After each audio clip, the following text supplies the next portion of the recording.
Chapter 1697. Yunjian did not know that Ce, who was hugging her, had her hand on her tummy and was still thinking about such naughty things. She left with Ce after exchanging a few words with Chen Sini. Chen Sini still needed to rest. When she left, Yunjian bumped into Zhang Xiaofeng outside the People's Hospital. Master, you're here to see Sini? Why are you leaving so soon? Zhang Xiaofeng asked Yunjian as he carried Chen Sini's favorite peach that he had just bought from a faraway place. We'll be leaving first. We still have to pick up my younger siblings from school. Yunjian replied with a nod at Zhang Xiaofeng with pursed lips. Yunjian had to pick up Xiao Yunju, Duanli, and Duanya from elementary school because Qin Yiru was working overtime today. Yunjian did not go to the military academy because Chen Sini had taken leave for the past 2 days. She stayed at home to help Qin Yiru fetch Xiao Yunju and the other two from school. Yunjian did not go to school these 2 days because Chen Sini was not in a good condition initially. If she went to school, Chen Sini's condition would worsen, and she would be done for. Therefore, Yunjian stayed in Longmen City instead of going to school. She could rush here immediately if there were any changes in Chen Sini's condition. Since Qin Yiru was working overtime today and Ce was back, Yunjian and Ce went to the elementary school to pick up Xiao Yunju and the other two from school. Xiao Yunju's school did not allow parents to enter as they were afraid that criminals would raid the school. There were only children in the school. It would be bad if something happened to them. Therefore, parents were standing at the school gate to pick up their children. They were surrounded by parents. Yunjian and Ce attracted a lot of attention because of their outstanding looks. Yunjian was not short. She was already 1.65 meters tall. Ce's height of 1.85 meters was impressive. The two of them stood out in the crowd. However, what was even more eye-catching was that Ce was holding Yunjian's small hand with one hand, while his other hand was lazily stuffed into his trouser pocket. His handsome face coupled with his figure was enough to make young girls, and even middle-aged women, scream. It was simply too conspicuous. Xiao Yunju and the other two ran out of the school and threw themselves in front of Yunjian and Ce. Ce held Xiao Yunju's hand while Yunjian held Duanli and Duanya's hands. The 5 of them left the crowd like a family. Ce and Yunjian could still hear the murmurs of the crowd. Look, don't tell me those 3 children belong to that couple? Are you serious? That couple looks very young to me. That guy is so handsome. Some people just look so young. They might even be in their 20s or 30s. I think that girl is also very pretty. Walking together with that guy, they are really a match made in heaven. And look. They were holding the 3 children's hands, as if they were their own. I'm about to be brainwashed by this scene. The group of female parents who were standing at the same spot were discussing fervently. However, they did not know that their words were all heard by Yunjian and Ce. Yunjian blushed, while Ce's handsome lips curved upwards. He enjoyed this feeling very much. Sister, brother Ce, when can you give birth to a little Ce for me to play with? Mama Qin said that babies need a year to be born. Can I see little Ce on this day next year? Xiao Yunju shook Ce's large hand twice before looking at Yunjian and Ce with anticipation. Hearing Xiao Yunju's sudden question, Yunjian blushed, but she did not say anything. You'll see, Ce said with a charming grin with a smirk where no one was looking. Xiao Yunju would see his and Xiao Jian's child sooner or later. It would not be a little Ce but a bunch of little Ce's. Chapter 1698. As soon as they reached home, it started raining outside, and the wind started blowing. The rain started drizzling, but it soon turned into a downpour and the weather changed. At this moment, Yunjian and Ce brought Xiao Yunju, Duanling Tian, and Duanling Tian into the house. As soon as they entered, Xiao Yunju, Duanli, and Duanya ran to turn on the TV to watch the popular cartoon Doraemon. If Qin Yiru was at home, she would have asked the 3 of them to finish their homework before playing. However, Xiao Yunju, Duanli, and Duanya took advantage of the fact that their mother was not at home to watch the cartoon on TV. From time to time, they would laugh out loud at the characters in the cartoon. When Yunjian saw that Xiao Yunju, Duanling Tian, and Duanling Tian were having so much fun, Her red lips curled into a beautiful smile. She instructed Ce to look after Xiao Yunju and Duanling Tian before returning to her room. Ce was very obedient and did not follow her. He sat beside the sofa where Xiao Yunju, Duanling Tian were sitting. He placed his bony hands behind his head and closed his eyes lazily. His handsome face was so perfect that if there were anyone present, they would be amazed that such a handsome man existed in this world. Yin Jian went back to her room to take a shower and change into a clean set of clothes. She went downstairs in less than 10 minutes. She even answered a call on the way. When she saw that Xiao Yunju, Duanling Tian were still obediently watching the cartoon, Yin Jian nodded to Ce. My mom just called me and asked me to bring her an umbrella. It's raining so heavily, and she forgot to bring an umbrella. You stay at home and look after Xiao Zhu and Duanling Tian. Don't let them run around. To Ce. These words sounded like the instructions of a wife to her husband. His handsome lips curved as he silently agreed. Then Yin Jian walked to the front door, took 2 umbrellas from the umbrella rack and walked out. Xiao Yunju and the other 2 naturally needed someone to accompany them at home. Yin Jian didn't want Ce to go with her. He asked him to stay at home and watch over Xiao Yunju and the other 2. The wind and rain outside were even heavier. The rain was like basins of water pouring down from the sky. If there were pedestrians strolling on the streets, even if they had umbrellas, they would definitely be drenched. In this kind of weather, traffic police usually wouldn't stand on the road. Therefore, Yin Jian drove her newly repaired LaFerrari supercar to the flower shop to pick up Qin Yiru from work. Yin Jian's LaFerrari supercar was sent back to Ferrari's headquarters for repair after it was wrecked the last time. Yin Jian stepped on the gas pedal amidst the heavy rain and howling wind. The car moved forward slowly, followed by a loud roar around them. Along with the fiery red supercar, it disappeared into the air. In the flower shop, the employees in the shop had already gotten off work. However, many of the employees who didn't bring umbrellas were standing at the front door, waiting for their relatives and friends to pick them up. The employees in the shop had changed. Many of Qin Yiru's employees had left. Most of the employees in the shop were middle-aged women who were around the same age as Qin Yiru. After all, they had a child mentality. At this moment, Qin Yiru was standing at the front door. A middle-aged woman asked Qin Yiru confidently, Qin Yiru, does anyone send you? My daughter is coming to pick me up. Qin Yiru smiled at the middle-aged woman. This middle-aged woman was called Huyen. She was usually a very proud person. She was the most proud of her son. Now that she was talking to Qin Yiru, she couldn't help but show off that her son could afford a car. Is that so? Your daughter is sending you an umbrella? That's quite tiring. My son drove a Volkswagen. I told him not to come, but he still insisted on coming to pick me up. Hey, he's filial. I'm so lucky. Chapter 1699. After Huyen bragged in front of Qin Yiru, she did not forget to ask Qin Yiru if she wanted her son to give her a ride. There were only a handful of people who could afford a car in this era. In 1999, cars were only afforded to those who were symbolically rich in the country. In fact, many people were unwilling to buy a car even though they could afford it. That was because the cost of maintenance, fuel, and other expenses for a year was not something an ordinary person could afford. Huyan's family was not rich, and could only be considered moderately well off. Qin Yiru only knew that Huyan's husband had passed away early and her son had been working for a few years since he was admitted to university. He bought a house in Longmen City, married a wife and bought a car, leading a tight life. Coincidentally, Huyan's son's wife had given birth and was in confinement, so she was brought to Longmen City from the countryside by her son. However, as a family, Huyan had no choice but to work at the florist and go home at night to wash the dishes and cook for her daughter-in-law. She could go home during lunchtime as well.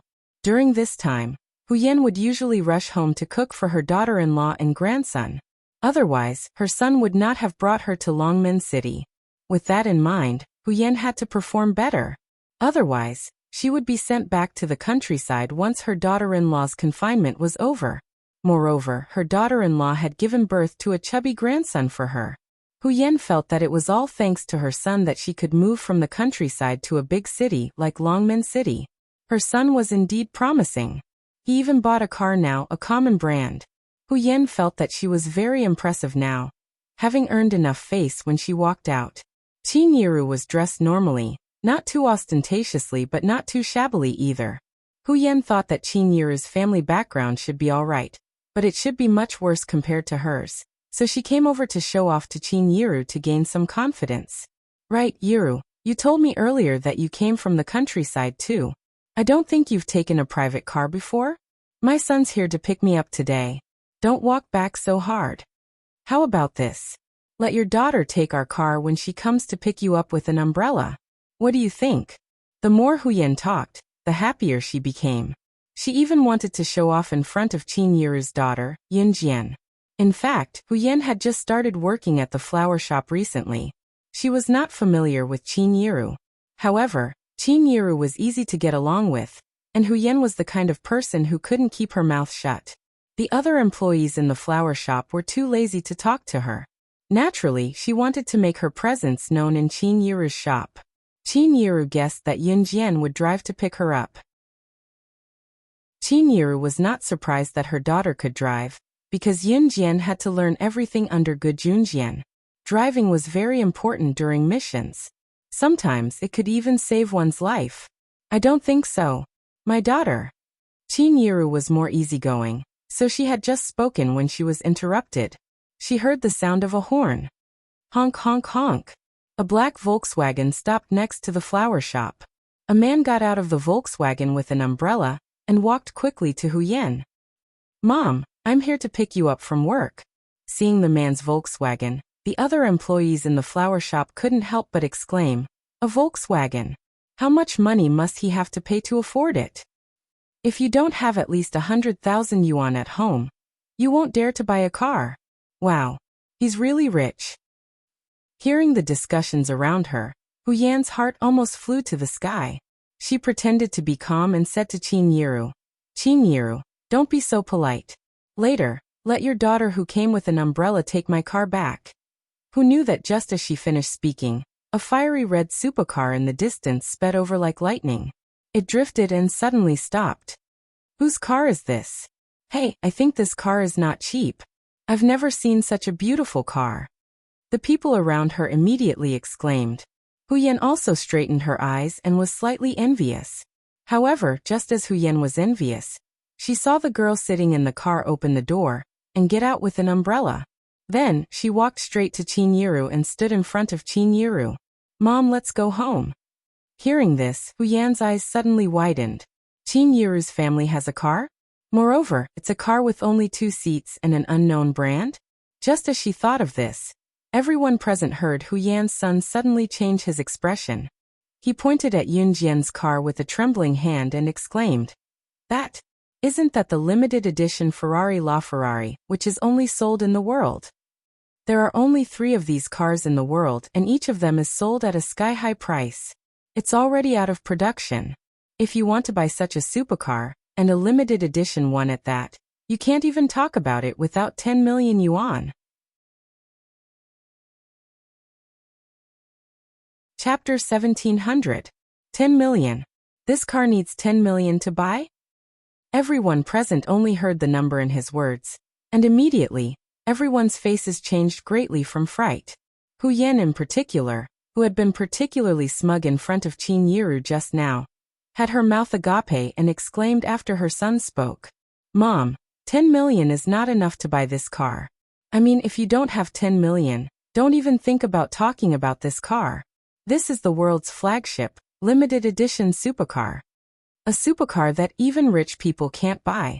The people who can buy it must be someone who has a lot of influence in the world. That's why I'm shocked that such a supercar would appear here. Hu Yan's son interrupted Hu Yan after she finished speaking. It was obvious that Hu Yan's son had done some research on limited edition supercars. Hu Yan was originally showing off in front of Qin Yiru, but she never expected that the person who broke her bragging rights was her son. At that moment, Hu Yan's face was extremely dark. What she said to Qin Yiru just now was a joke. I wanted to tell you that my daughter should be driving here to pick me up. Qingyiru looked at Hu Yan and smiled awkwardly. She didn't mean to embarrass Hu Yan, but Hu Yan didn't give her a chance to explain.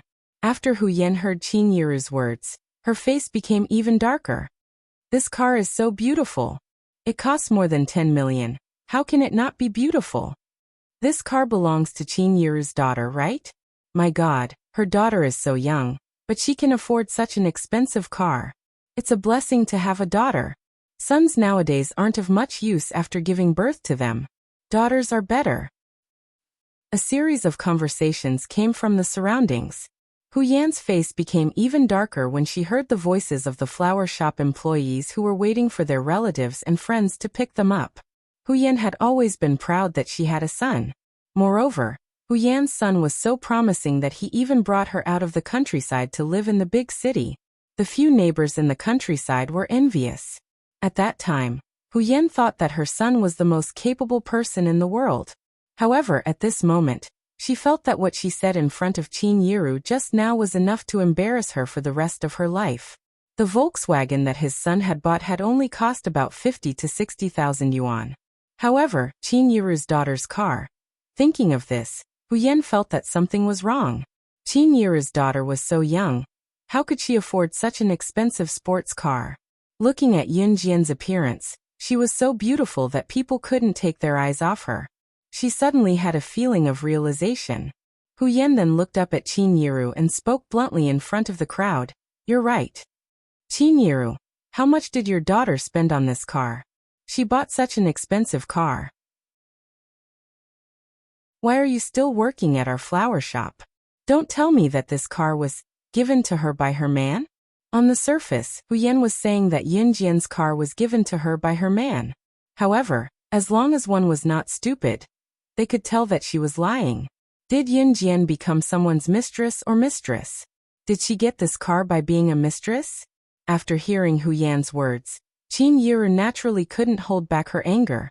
She could tolerate it if others talked bad about her, but she couldn't tolerate it if they talked bad about her daughter, Yunjian.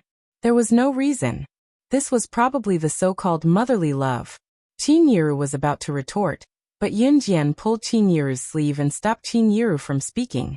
When others saw Yunjian pulling Qingyiru, they really thought that Yunjian got the car by being a mistress, and that her man gave it to her. Hu Yan looked at Yunjian with contempt again. However, just when everyone was looking down on Yunjian, Yunjian's voice rang out. Her voice reached everyone's ears. Chapter 1701.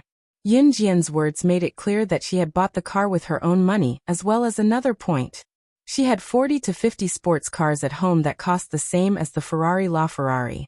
40 to 50 cars. What kind of concept was that? Based on 1999's price and income ratio, a normal person might not even earn 1 million in a lifetime. What about Yunjian? This Ferrari LaFerrari is worth 50 million renminbi. 50 million was a sky-high price. It was only the price of a car. That was not all. Yunjian said that she had 40 to 50 sports cars like this at home. If a car cost 50 million, then 40 to 50 cars, just to buy a car, wouldn't the price be more than 2 billion? 2 billion. This could not be described as an astronomical figure. For a moment, everyone present was completely shocked by Yunjian's words. Even the richest man in the country in this era would only have a few billion or tens of billions, right? Who would give their lover or mistress so much money? What kind of joke was this? Hence, Hu Yan's disdain for Yunjian was self-evident. Mom, let's go home. Yunjian did not bother to continue talking to Hu Yan. She walked over and pulled Qingyiru to the entrance of the flower shop. She opened her umbrella and was about to leave. Hey, Yiru. Just now my mouth was cheap. You know me, right?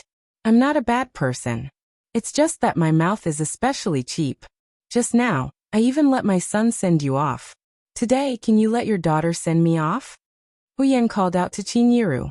Her expression changed very quickly. She went from calling Qingyiru by her real name to calling her Yiru. Her expression changed too quickly. Of course, Hu Yan thought that if Yunjian was willing to give her a ride, she would be so proud of herself. When she went out in the future, She would probably brag that she had ridden in an extinct sports car like the Ferrari LaFerrari. Just when Huyen thought that Qin Yiru was easy to bully and would definitely let her daughter give her a ride in her family's sports car. However, Yun Jian didn't give Huyen a chance to catch her breath.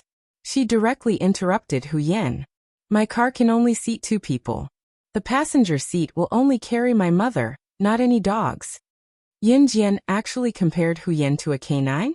In other words, wouldn't he be like a dog? Huyen felt like her heart was about to explode when she heard what Yun Jian said. In the end, she could only watch as Yun Jian and Qin Yiru left. When they got home, Qin Yiru made dinner. Xiao Yunju and the other 2 reluctantly put down the remote control and ran to do their homework because Qin Yiru was back. When Qin Yiru was cooking dinner, she told Yun Jian that she planned to let Mrs. Yang take care of Xiao Yunju and the twins for 2 days while she went back to Xinjiang town. According to Zhang Meihua, Qin Fangfang's condition was better, but the neighbors were still gossiping.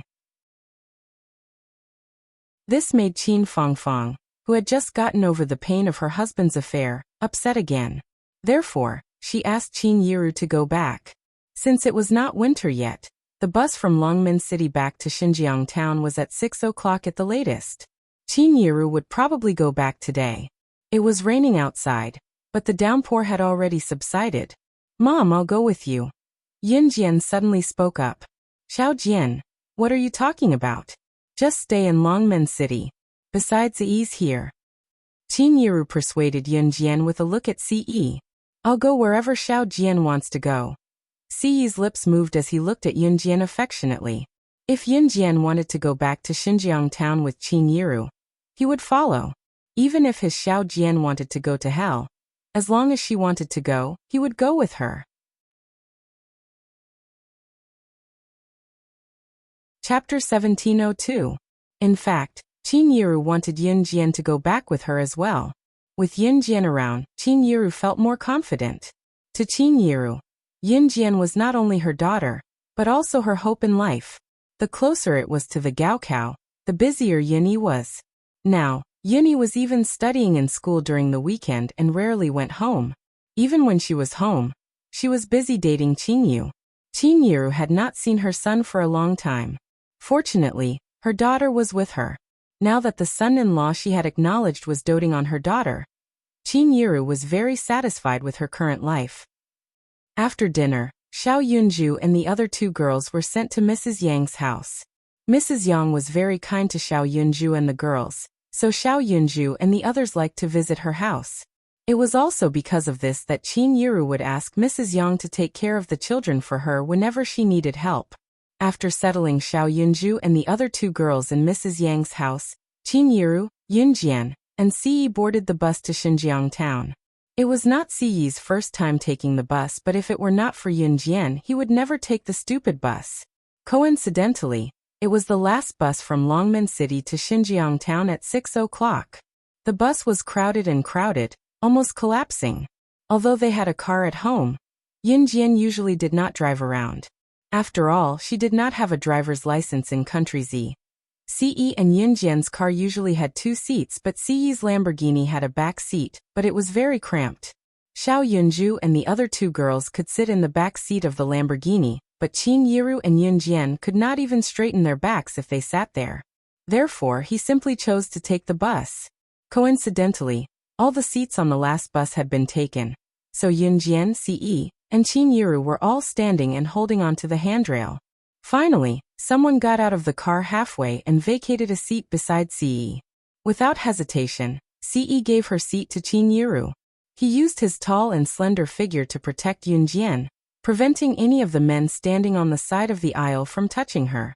Haha, young man, is this your girlfriend? Why are you protecting him so tightly? A middle-aged man asked Ce as he grabbed the armrest. Because there were no seats, and this era was not like now, where everyone had a cell phone in their hands. Standing on the bus while holding on to the handrail was a very boring thing to do. This uncle had nothing to do, so when he saw Ce hugging Yun Jian like she was a treasure, he couldn't help but chat with Ce. She's my wife. Ce didn't look at the uncle. His handsome eyes were looking straight at Yun Jian, and he didn't sound shy at all when he spoke. Wife? You're still young, right? You're already married? The uncle asked with a smile. After being asked this question, Yunjian had a bad premonition. As expected, when Ce took out his and Yunjian's country our marriage certificate and showed it to the uncle, even the uncle was a little embarrassed. Ahem. This young man. You still carry your marriage certificate with you? The uncle laughed awkwardly. Yes. Ce only responded softly. You must love your girlfriend, your wife very much, right? The uncle almost asked the wrong question, but he immediately reacted and corrected himself. For her, I can give up everything. Ce reached out and rubbed Yunjian's head as he spoke. Including life. Ce added in his heart. At this moment, the bus driver suddenly saw a pedestrian running towards the middle of the road. He was so frightened that he slammed on the brakes. The bus suddenly braked, and the passengers on the bus swayed and fell forward. The bus was already very crowded, so there was no space to retreat. The surrounding people were all middle-aged men who smelled of sweat. Ce was a clean freak, so he didn't like to come into contact with these people.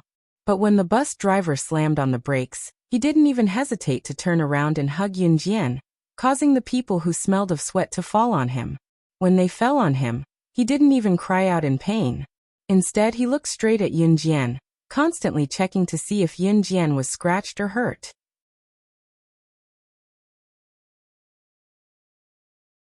Chapter 1703.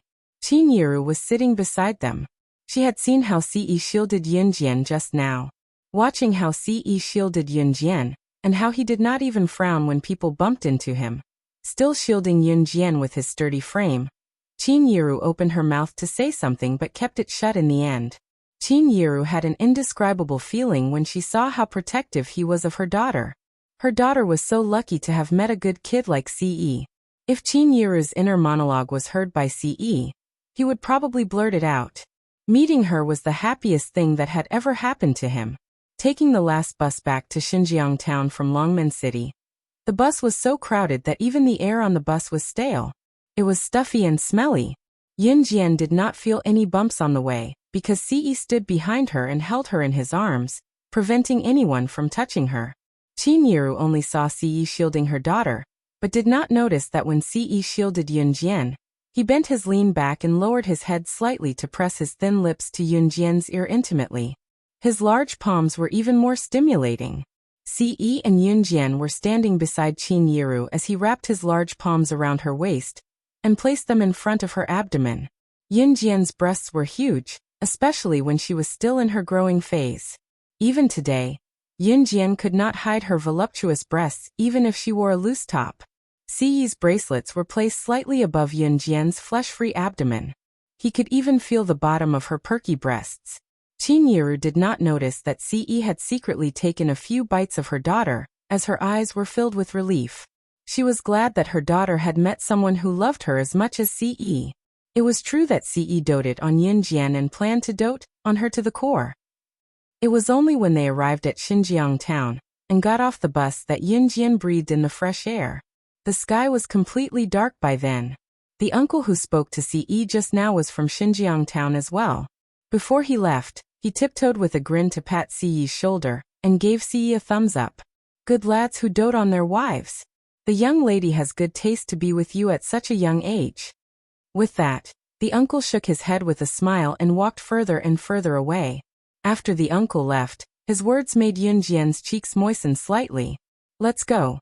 Qin Yiru led Yunjian and Ce back to Zhang Meihua's house. After dinner, regardless of whether it was a village or a town, people who did not need to go to work after a busy day would gather in front of a house and chat endlessly. When Qin Yiru brought Yunjian and Ce to Zhang Meihua's house, there was a group of old women sitting in front of her house. There were a few young ladies standing beside the group of old women who were very outstanding. The reason why these young girls stood together with the group of old women was to show off their youthfulness in front of the old women, or to show off and gain a sense of superiority. It was not hard to tell that these young ladies were the group of old women's nieces or granddaughters. The old women were bringing their nieces or granddaughters to show off to each other. Qin Fangfang was sitting on a bench beside the group of old women. The surrounding old women were talking to Qin Fangfang, and were trying their best to persuade her. Fangfang, we all watched you grow up. Now that something like this happened to you, Sai. This old woman was already soft on Qin Fangfang. Some of them did not like Qin Fangfang and directly spoke to her. Let me say something. Your husband cheated on you, but it's not without reason. You've been married to him for so many years. He's from a wealthy family. You didn't even give birth to a child for him. Who can stand it? If it were me, I would have cheated too. When Qin Fangfang married into a wealthy family, Zhang Meihua had always bragged about her daughter marrying into a wealthy family. Now that these old women saw that Qin Fangfang was down, they could not help but add insult to injury. Hey, you can't say that. She was just chased back to her mother's house. You can't say that. You'll hurt her feelings. Another old woman rolled her eyes at Qin Fangfang. Zhang Meihua was not sitting there at this time.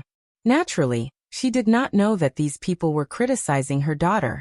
Otherwise, she would not have agreed to these old women insulting her most beloved daughter.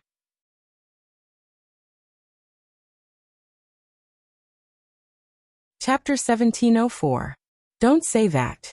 Fangfang is a good child. It's all that bastard son's fault for not being able to control his lower body.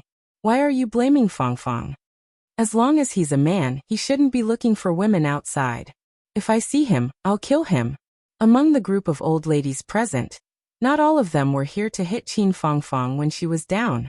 One of them, Granny Xia, was sitting beside Qin Fangfang. When she saw Qin Fangfang close her eyes in pain, her heart tightened. Granny Xia reached out to stroke Qin Fangfang's back to comfort her while retorting to the old women who were kicking her when she was down. Granny Xia was already in her 70s. Granny Xia's husband passed away early, and she became a widow at the age of 40. Knowing that Granny Xia was lonely at home, Qin Fangfang often went to Granny Xia's house when she was young. Granny Xia was very important to Qin Fangfang. Granny Xia did not have any children. She treated Qin Fangfang as her own daughter. She also watched as Qin Fangfang married into a wealthy family outside the province. To Granny Xia, even though Qin Fangfang rarely came back these years, she still looked forward to it. Whenever Qin Fangfang returned to Xinjiang town, she would visit Granny Xia. Now something like this had happened. Qin Fangfang's bastard husband from a wealthy family, Sun Baiwen, actually cheated on her. He even brought his mistress home openly. Qin Fangfang had returned to Xinjiang town, and returned to her parents' home.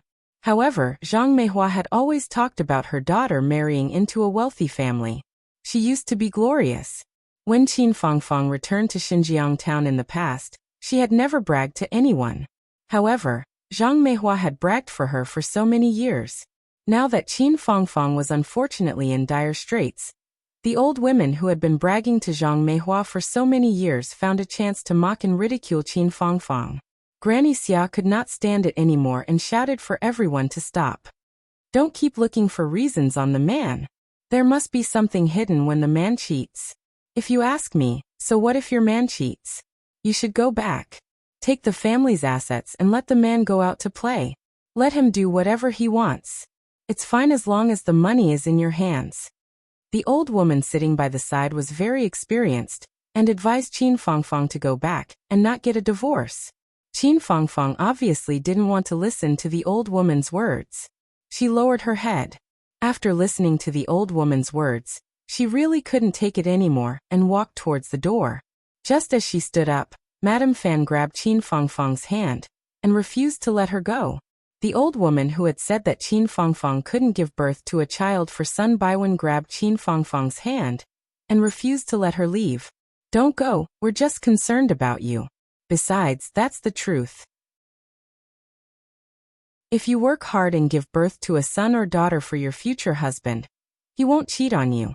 Being scolded for not being able to have children was Qin Fangfang's bottom line. It was also something she hated to hear the most. The old woman, Madame Fan, even grabbed Qin Fangfang's hand and refused to let her go. This scene was witnessed by Qin Yiru, who was walking over from afar. Qin Yiru was so protective of her sister that even Qin Yiru did not realize that she was born weak. Now she had the courage to dash forward and grab Madame Fan's hand, flinging her away. Then, she shouted at Madame Fan. Let go of my sister. Yunjian and Ce followed closely behind. When Qin Yiru flung her hand away, Madame Fan's body jerked backward, and she almost fell down. After she steadied herself, Madame Fan glared angrily at Qin Yiru, who had suddenly appeared and pushed her. She scolded Qin Yiru mercilessly. Oh, is Yiru from the Qin family back? You Qin sisters are really something. Both of you are divorced and chased back to your parents' home. Those who don't know would think that your daughters have contracted some kind of illness. Slap. Before Madame Fan could finish her sentence, a huge slap came at her. In the next second, Madame Fan felt dizzy and was flung a few meters away. When the crowd saw this, they quickly turned around in shock and saw Yunjian, who had slapped Madame Fan, standing in front of them. After Madame Fan was flung away, she strode forward and grabbed Madame Fan's collar, saying coldly,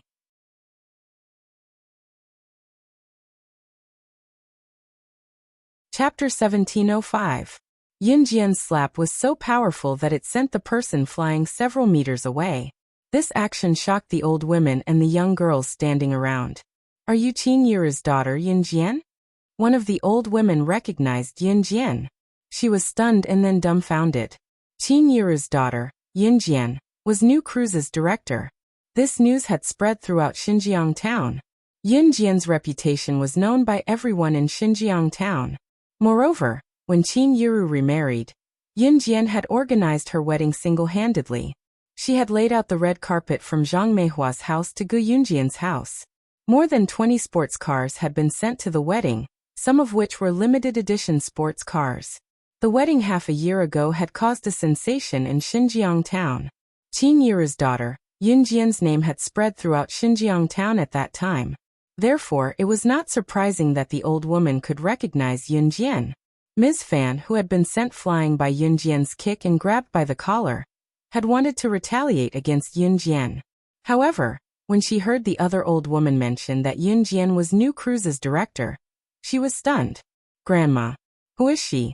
How can she hit an old woman? Doesn't she know how to respect the old and love the young?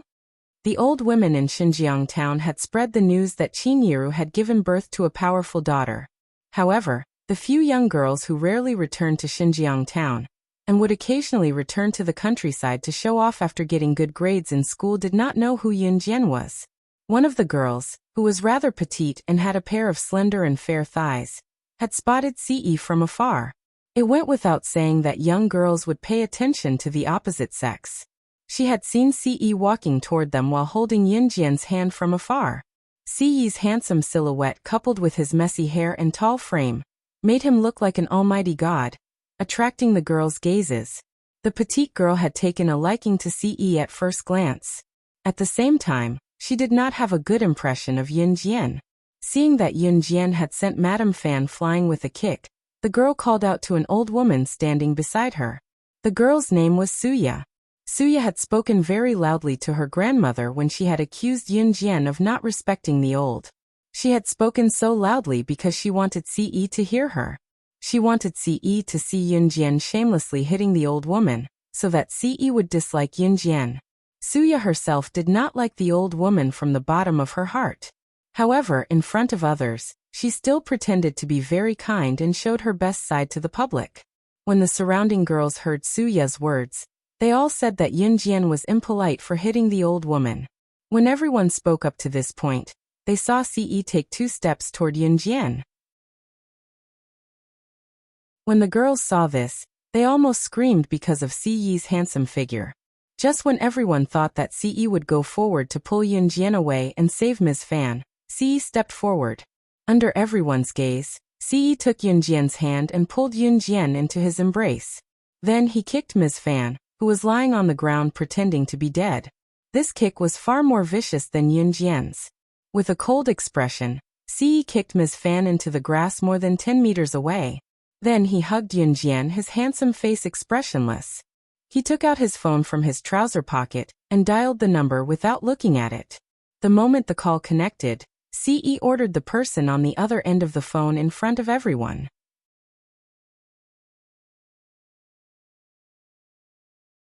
Chapter 1706. Remember, when he said he was going to annihilate Fanshur, he was going to annihilate her entire family. Everyone's expression darkened when they heard Siyi's words. Especially Suya and the other girls who wanted Ce to think that Yunjian was a girl who disrespected the elderly, and wanted Ce to lose all affection for Yunjian when he realized this. Now they were pale with fright. They had thought that Yunjian had gone overboard just now. In comparison, Ce was so much more ruthless than Yunjian. He was going to annihilate Fansher's entire family just because of what she said. Was he going to kill Fansher just because of what she said just now? Moreover, Ce's actions just now terrified the girls. Could it be that he was from the underworld? Ce hung up without waiting for the person on the other end to reply, and pulled Yunjian into his arms.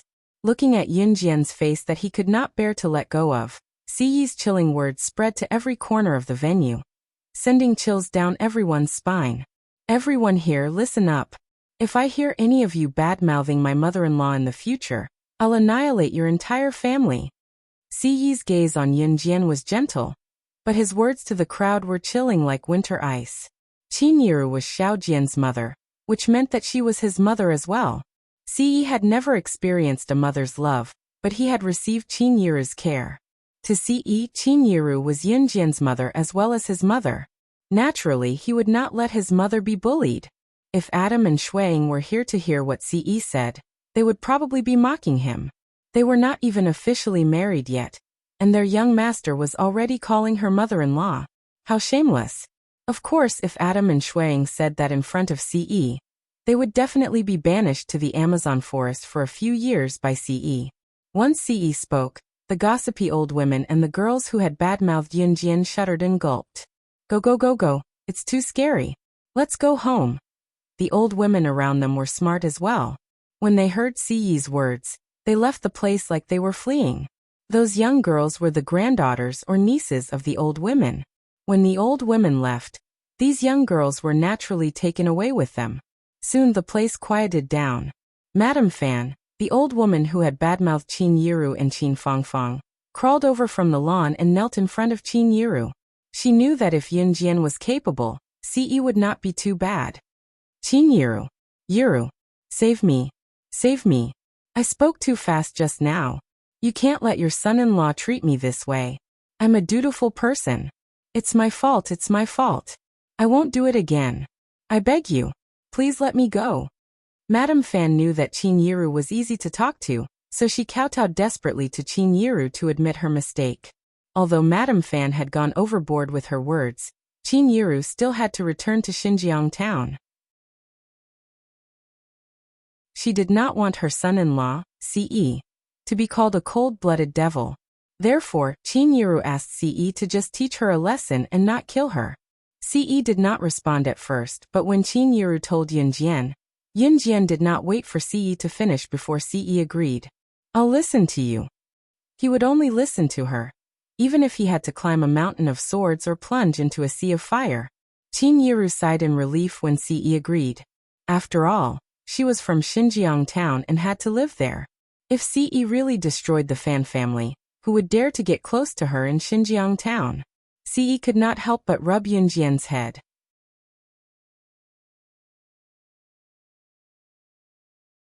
Chapter 1707. Although Madame Fan was not destroyed, in the next few days, she continued to receive news that her son's company went bankrupt, her daughter-in-law wanted a divorce, and her daughter's husband's family went bankrupt overnight. They could not even afford to live on the streets.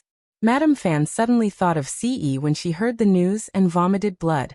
After this incident, the people of Xinjiang town spread the news that Qinyiru had a son-in-law who doted on her daughter Yunjian to the extreme. Of course, everything that happened after the appeal was a story for later. After Madame Fan returned home, Qinyiru led Ce and Yunjian into Zhang Meihua's house. After comforting Zhang Meihua, Qinyiru went downstairs to help Zhang Meihua prepare dinner. Even though Zhang Meihua had done some terrible things to her in the past, she was still her mother. Sometimes people were so helpless. Living in the present, if one was too weak, even one's own parents would look down on them. Some people would give up on themselves, while others would rush to the top to show that they were not ordinary people. Qinyiru probably belonged to the former. Of course, she did not have the ability to become the latter. But looking down on herself was one thing. Parents were still parents. Zhang Meihua gave birth to her after 10 months of pregnancy. That night, Yin Jian slept with Ce. However, the room next door was Qin Yiru's room. The room's soundproofing was very poor. Yin Jian kept avoiding Ce's touch and rubbing. In the end, she followed his path and was touched the whole night. Cough cough. Early the next morning, Ce had to rush back to an Hun organization. As the leader of an organization, he always had endless things to do. Yin Jian naturally understood. I'll look for you in a few days. When Yin Jian said to look for him, she meant to go to an Hun organization. Okay. Ce hugged Yin Jian's soft body and bent down to kiss Yin Jian's forehead and lips for a while. At this moment, Ce and Yin Jian were standing at the staircase. After kissing for a while, Ce let go of Yin Jian when he heard footsteps around them and left. Yin Jian went back to Xinjiang Town High School in the afternoon. This was the first place she stayed after her rebirth. After taking a stroll around Xinjiang Town High School, the scenery around them had changed. When she got home, Qin Yiru made mung bean soup. Just as Yin Jian picked up the mung bean soup and took a sip, there was a commotion at the entrance. Yin Jian, you're inside, aren't you? Get out here. Yin Jian's gaze flickered when she heard the insults, but she walked out anyway. A familiar figure appeared in front of her. It was Lin Mingyu. The moment she saw Lin Mingyu, even Yin Jian was slightly surprised. She saw many people standing around Lin Mingyu. Yin Jian had a good memory. She could tell that the people standing around Lin Mingyu were all Xinjiang Town High School students. They were her classmates. More than a year ago, the first person she met after her rebirth was, strictly speaking, Lin Mingyu and her little follower. At that time, Lin Mingyu pushed her head into the school's toilet. She had punished Lin Mingyu after that. Why was she here again? Yin Jian, you used to be so arrogant just because you were capable. Let me tell you, I've been learning martial arts from an expert for the past year. I've already learned all of my master's ultimate skills. Today, I've called some of our former classmates here so that everyone can be witnesses. I, Lin Mingyu, will defeat you today. I'll wipe away all the humiliation. Today, I'll return all the humiliation you've brought to me. Lin Mingyu clenched her fists and gritted her teeth as she looked at Yin Jian's face that was even prettier than before. There were many onlookers. Qin Yiru had just gone to Xinjiang Town's market to buy groceries. Lin Mingyu brought a large group of people over. When the neighbors heard the commotion, they all came over to see what was going on. You want to fight me? Yin Jian narrowed her eyes and looked coldly at Lin Mingyu. Lin Mingyu hated her to the core because of Yuan Yingjun. She did not expect her to be so unrepentant after so long. That's right. My master taught me all of his ultimate skills. I guarantee that you'll be looking for your teeth on the floor. Lin Mingyu glared hatefully at Yin Jian and yelled. Yin Jian smirked and stood in front of Lin Mingyu fearlessly, declaring arrogantly, "You're right."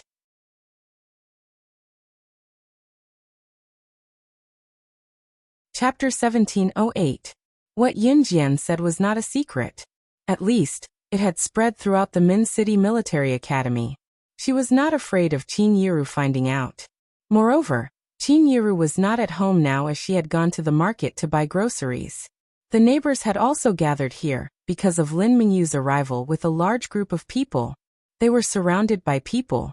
When Yin Jian had just been reborn, Lin Mingyu's ribs had been broken by Yin Jian. After being bedridden for a few months, she had met Yin Jian again, and wanted to get rid of Yin Jian. However, in the end, she could not even lay a finger on Yin Jian. Lin Mingyu was the daughter of Xinjiang Town's principal. In a small place like Xinjiang Town, Lin Mingyu was considered a spoiled child compared to her peers.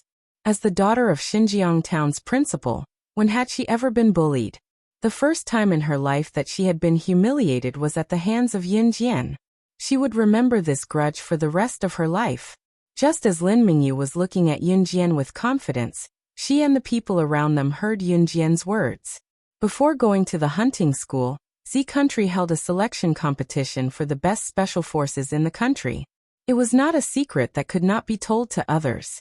Therefore, as long as one was concerned about these matters, they would be able to get the news from various channels.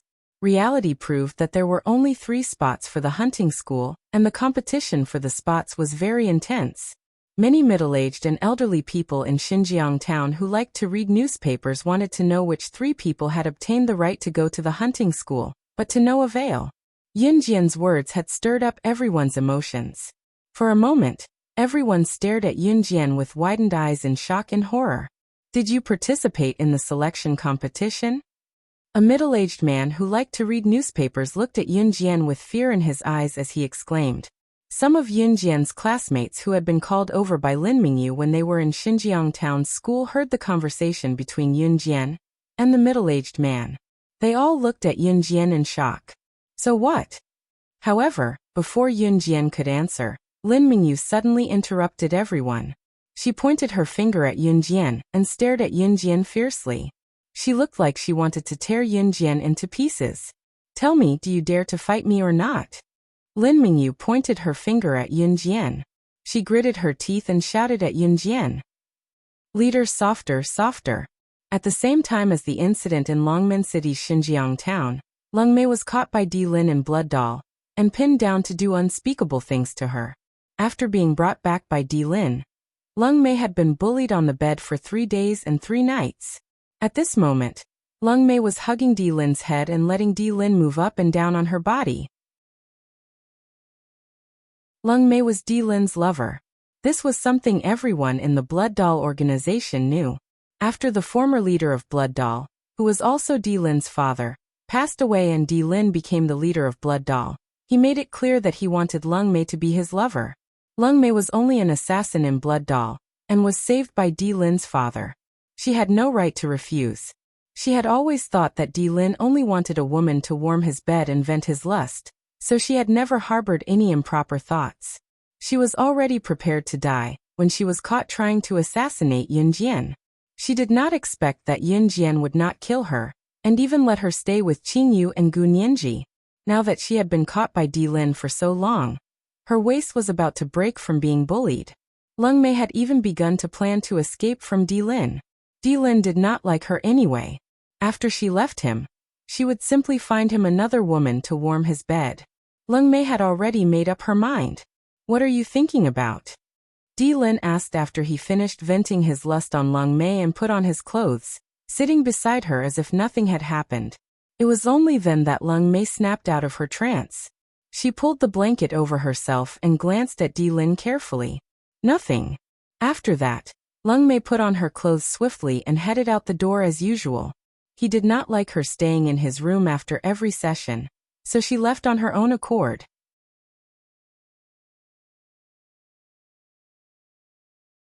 Chapter 1709. I made a bowl of chicken soup for you in the kitchen just now. It'll burn if you don't turn off the fire. Lung Mei had indeed made a bowl of chicken soup, but it was just an excuse for her to leave.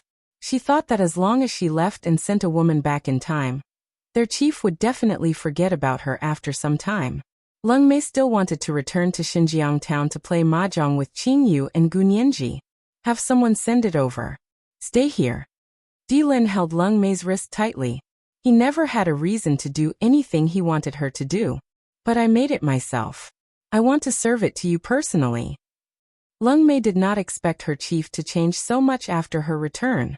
She quickly found another excuse. All right. Di Lin was relieved when he heard that she had made it herself. Lung Mei then hurried to the door. Just as she reached the door, Di Lin's voice rang. Come back quickly. Lung Mei paused, her gaze wavering slightly before she nodded. Yes. Lung Mei ran straight to Blood Doll's training ground after leaving the room and met Ruoyin. You're really running? Ruoyin held her forehead looking at Lung Mei. Quick. Lend me your helicopter. Lung Mei came over and hugged Ruoyin's shoulders. If I were you, I'd stay by the chief's side obediently. Can't you see that the chief loves you so much? Ruoyin could not help reminding her. Lung Mei's hand froze as she wavered. She actually loved Di Lin very much. However, if he really loved her, she had been with him for so many years. Why would he still? I'm leaving. Don't think about me. Lung Mei snatched Ruoyin's helicopter and drove it away without further thought. Ruoyin, who stood where she was, shook her head. She was betting a dime. Lung Mei would definitely be caught and brought back soon. At the same time, Xinjiang Town, Longmen City. Lin Mingyu was pointing at Yun Jian as she shouted confidently, "Tell me, do you dare to fight me or not?" After Lin Mingyu shouted, Yun Jian's and Lin Mingyu's classmates in Xinjiang Town High School stood up to support Lin Mingyu. Mingyu's master has always been living in seclusion on the mountain. A year ago, he personally came down the mountain to take Mingyu as his disciple. It's said that Mingyu's bones are suitable for practicing martial arts, and that she's a rare talent that only appears once in 1,000 years. Wow, you made a hermit expert come down from the mountains to recruit a disciple, and he even came looking for you himself. Mingyu, you're amazing. We support you. You're the best. Back in Xinjiang Town High School, there were very few people who helped Yun Jian. Other than Lu Fian, there was no one else. Yun Jian had always been the one who was isolated because of her good looks. Therefore, when they saw Lin Mingyu bringing everyone to look for Yun Jian, the students from Xinjiang Town High School were all on her side. Although Yun Jian's strength was astonishing, she did not stay in Xinjiang Town High School for long after her rebirth. What's more, these students didn't know what happened later. Of course, they didn't know Yun Jian's other identities. Lin Mingyu felt smug when she heard her former classmates say that she had been taken in as a disciple by a master, and that her strength was now astonishing. She raised her head high and made an expression as if she should accept the evaluation of the people around her. Yun Jian, surrender obediently if you know what's good for you. Let me send you to the hospital, and our grudge will be written off. Otherwise. Just as Lin Mingyu finished, a hurried voice rang from the entrance. Xiao Jian. Right after that, Yun Jian saw a few people running in through the entrance. Since it was Saturday and school was over, the students could return to Xinjiang Town. Lu Fian was the first to run in. Following behind her were the original basketball team of Xinjiang Town High School, Li Xiangyi, Wu Kuei, Wen Rui, and others. Lu Fian and the basketball team were the first batch of friends that Yun Jian made in Xinjiang Town. When she left Xinjiang Town, Yun Jian had promised Lu Fian and the basketball team to meet in Longmen City a year later. A year later, however, Yun Jian went to Min City Military Academy while Lu Fian and the basketball team went to Longmen City. Sometimes, even Yun Jian herself could not predict what would happen in the future as things changed. When Lu Fian and the basketball team ran in, they stood in front of Yun Jian and glared at Lin Mingyu. Lin Mingyu, what do you want? Xiao Jian didn't do anything to you at all. It's always you and Yuan Ingjun harassing her. Now that you're here, how shameless can you be? Lu Fian growled at Lin Mingyu as she stood in front of Yun Jian.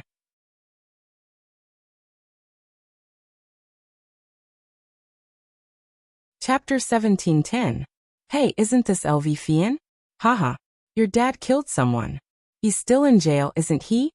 Lin Mingyu saw LV Fian and immediately recalled how LV Fian's father was knocked down by a female teacher in school and accidentally stabbed someone with a pole from a tall building.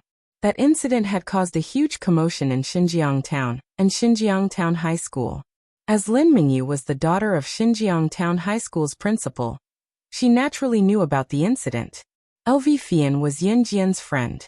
Back then, Lin Mingyu had asked her two followers to push Yun Jian's head into the toilet pit. It was LV Fian who had complained to the teacher, although the teacher had helped her. Therefore, when Lin Mingyu saw LV Fian running over to protect Yun Jian, she did not hesitate to poke at LV Fian's sore spot.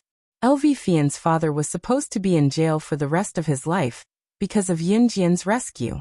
Now that his sentence had been reduced, he could not avoid jail. That was LV Fian's pain. Therefore, when she heard Lin Mingyu's words, LV Fian clenched her fists tightly. I won't allow you to talk about my dad. If Li Xiangyi had not grabbed LV Fian's arm from behind, LV Fian would have charged forward to fight Lin Mingyu. If it had been in the past, LV Fian would not have been at a disadvantage if she fought with Lin Mingyu. However, Lin Mingyu had trained with the expert for a year now. Naturally, her strength was different from before. Lin Mingyu felt a sense of satisfaction when she saw LV Fian being stopped by someone who was afraid of her strength when she wanted to beat her up. As expected, it was good to have strength. No one could bully her and she could bully anyone she wanted. Lin Mingyu felt that she was invincible when she saw that. Everyone else thought so too. Mingyu, you're amazing. You're amazing. I was shocked when I heard that the expert took you in as his disciple. I'm really impressed. That's right. That Yin Jian is nothing. She should have surrendered to you long ago. The few female classmates who were originally from Xinjiang Town High School started to praise Lin Mingyu. The tone of their praises almost made Lin Mingyu fly into the sky. The neighbors near Zhang Meihua's house started to gather. There were more and more people. There were those who were watching the show, those who were worried, and those who were gloating. There were all kinds of people. It was just that these people who were watching the show didn't know how to speak. Just when Lin Mingyu was feeling complacent and proud, thinking that she was a legend that everyone was praising, Yin Jian's words suddenly rang out and reached everyone's ears. A rare genius that only appears once every 1,000 years? Just looking at your skeletal structure, a person like you shouldn't be suitable to learn martial arts. To be able to praise you as a rare genius, I really want to meet you. Yin Jian crossed her arms and looked at Lin Mingyu coldly.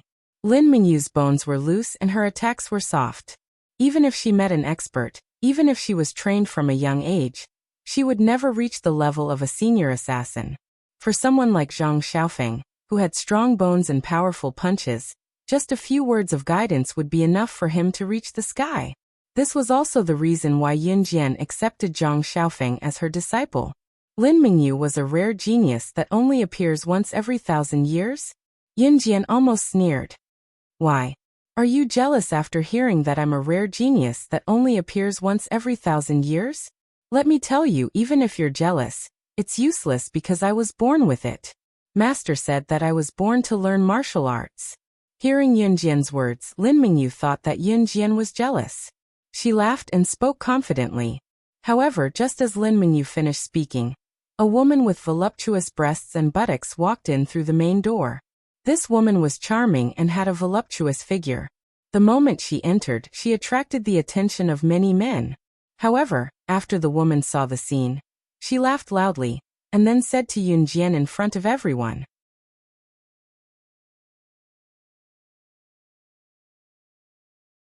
Chapter 1711. Leng Mei's sudden appearance startled everyone present. At this moment, Leng Mei was wearing a tight-fitting black leather jacket and pants. Her perfect body was fully displayed. Anyone who saw such an enchanting and sexy figure would be attracted to her. Even the women were attracted to her, let alone the men. Seeing Leng Mei enter from the entrance, she did not hesitate to spit out what she had just said. By the time everyone realized that cold charm was the woman that Zhang Yang was talking about, everyone was shocked. Those present were ordinary residents of Xinjiang Town, farmers, construction sites, or factory workers. They did not even go to Longmen City often and had to be frugal with their spending. Hearing Leng Mei say the word kill so casually, everyone was shocked. What are you doing here? Just as everyone was puzzled and wondering how Yin Jian could possibly know this woman, Yin Jian suddenly looked at Leng Mei with her arms crossed. She obviously knew this woman who spoke of killing so casually. Everyone was shocked. Even Lu Fian, Li Xiangyi, and Lin Mingyu were surprised. Qing Yu and Gu Nianji asked me to hide here for a few days. Don't rat me out. Leng Mei said lazily as she walked to Yin Jian. I didn't hire you to slack off. Yin Jian narrowed her eyes. She did not look at Leng Mei, standing where she was with her arms crossed. Now that the Blood Doll organization had been handed over to her, it meant that all the assassins and agents in the organization would be paid a commission. Some of the kosher mercenaries' own trained assassins and agents had an agreement. When the agreement expired, they would be set free. If these assassins and agents were willing to stay in the kosher mercenaries, the kosher mercenaries would hire them at a reasonable price. This was the commission. Leng Mei had been in the organization for so many years, and her contract had expired long ago. In other words, Leng Mei would be paid even if she did nothing in the organization. Now that the organization had been handed over to Yin Jian, Leng Mei would still be paid for slacking off, and her salary was not low either. I'm just taking a few days off. There's no need to be so calculative. In the past, Lord Chief didn't even care about me. Leng Mei said. In the past, Di Lin really didn't care about Leng Mei. Even if Lung Mei slacked off for a year, Di Lin didn't say anything about her. Don't do it again. Yin Jian pursed her lips. She smiled and said softly, Okay. Lung Mei was relieved. Not bad, not bad. There was a place to hide. The conversation between Yin Jian and Lung Mei was heard by the people around them, but they were confused. What do you mean by, I'll hire you? What leader? What the hell was all this? Everyone present was confused for a moment. Yin Jian, what the hell are you doing? Even if you pretend to be very strong, it's useless. I'm a genius that only appears once in 1,000 years. Master said that even if you practice martial arts since you were young, you would definitely not be able to beat me. Calling for reinforcements was futile. Hee, what nonsense are you talking about? Don't make me laugh to death. Hearing Lung Mei and Yin Jian's conversation, Lin Mingyu was confused. She laughed coldly, then looked at Yin Jian and sneered. That's right. What nonsense are you talking about? Do you really think you're very strong? I'm dying of laughter. Mingyu, we support you. A female classmate of Yin Jian's from the same class followed behind Lin Mingyu and sneered at Yin Jian. However, just when everyone thought that Yin Jian and Lung Mei's words were pretentious, Lung Mei suddenly smashed the stool in front of her with her palm. She smashed the stool with her bare hands. Then, she pointed at Yin Jian and sneered in front of everyone.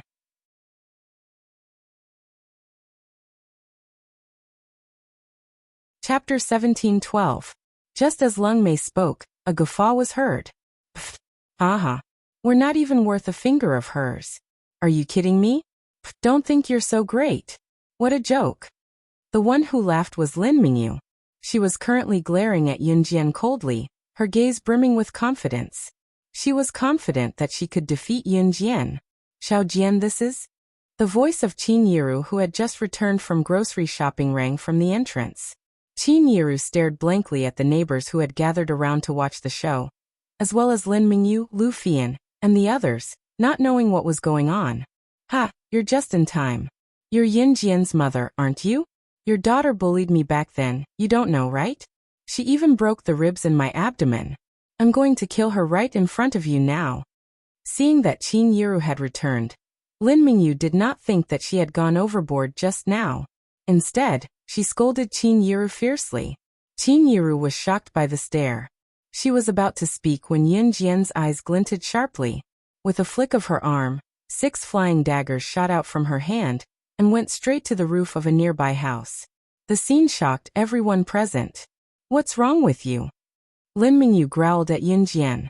However, as soon as the roar fell, a short, old man dressed in martial arts clothes appeared in front of everyone. After the elderly man appeared, 4 to 5 young men appeared beside him. Everyone was surprised. What was going on? Who were these people? As they wondered, Lin Mingyu's eyes widened as she stared at the elderly man and the young men beside him. Master, senior brothers, why are you here? The elderly man was Lin Mingyu's master. When the elderly man appeared, he did not seem to see Lin Mingyu at all. His sharp gaze was trained on Yin Jian, and he guffawed after a moment. Ha ha ha. My junior brother has imparted his lifetime's ultimate skill to you. You didn't disappoint me, slaying God. The elderly man guffawed.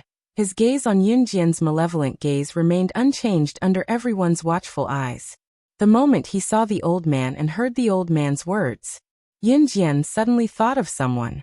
That person was the old man who had taught her a series of ultimate techniques such as hypnotism in her previous life. He could be considered her master.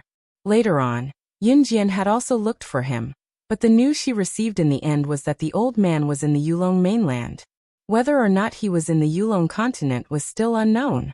Her intuition told her that the junior brother mentioned by the old man who suddenly appeared was the old man who could be considered her master. Master? What are you talking about?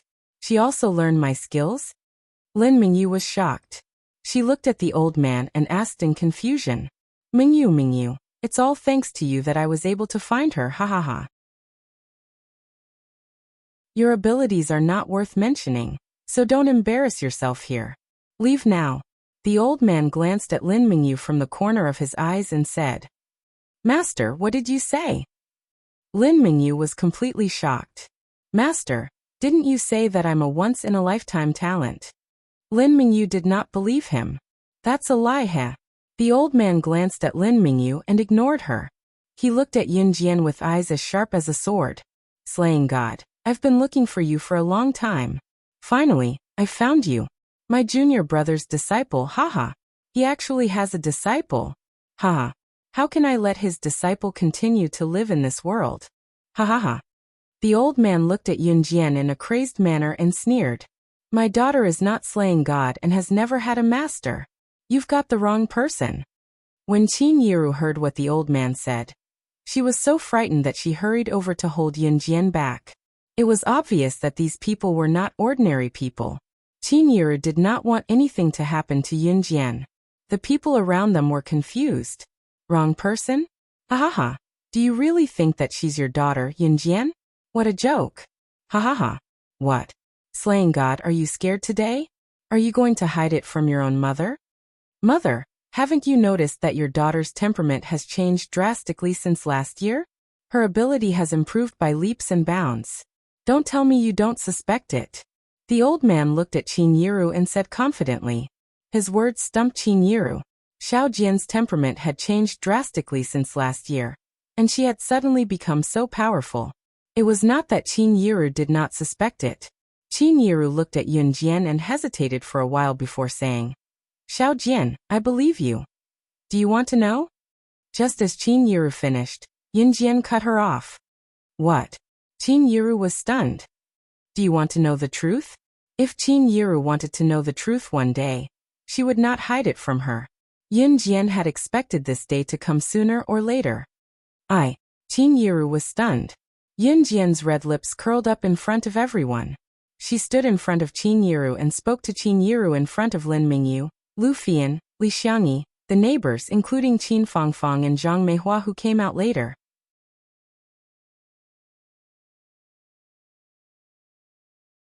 Chapter 17:13. Yun Jian uttered those words slowly and coldly in front of everyone. Everyone's expression darkened as they listened to Yun Jian's unhurried words. Silence, a deathly silence. It was dead silent. No one dared to make a sound at that moment. Yun Jian uttered those words in front of so many people, including her biological mother, Qin Yiru. If she was lying, where did she come up with such a lie? And at this very moment, even Lin Mingyu's master pointed out that she was slaying God? The crowd was confused, especially when Yun Jian uttered the last sentence. I'm number 1 on the international secret agent ranking, number 006, slaying God. It did not matter if it was Qin Yiru who stood nearby, Lu Fian, Li Xiangyi, Zhang Meihua, Qin Fangfang's family, Lin Mingyu and her neighbors who were completely stunned. An image flashed across everyone's eyes. In that image, Yun Jian stood in the middle with a butterfly knife dripping with blood in her hand. Corpses were strewn all around her. She was wounded all over, but she stood among the corpses as if nothing had happened to her. She was like a murderous king. She was the number 1 on the international secret agent ranking, number 006, slaying God. She was a top-notch existence that no one had ever imagined. This is impossible, this can't be. No wonder you've changed. I was wondering why.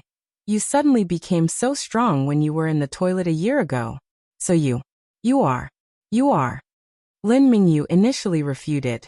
How could Yun Jian be the number 1 on the international secret agent ranking, slaying God? However, she suddenly realized something. A year ago, Yun Jian was still a slug who was so weak that she could be dragged into the toilet to be bullied. However, she had suddenly changed. It was then that she had suddenly changed. She had learned how to fight back. Her abilities had become terrifying. It was hard to fathom. At that time, Lin Mingyu was puzzled. Why did Yun Jian seem to have become another person? When Yun Jian admitted her identity earlier, Lin Mingyu thought it was impossible. The number 1 on the international secret agent ranking, slaying God. What kind of existence was that? Although they had never heard of Yun Jian's battle achievements, the first time they heard of this title, they felt that it was inconceivable. Therefore, Lin Mingyu felt that it was impossible.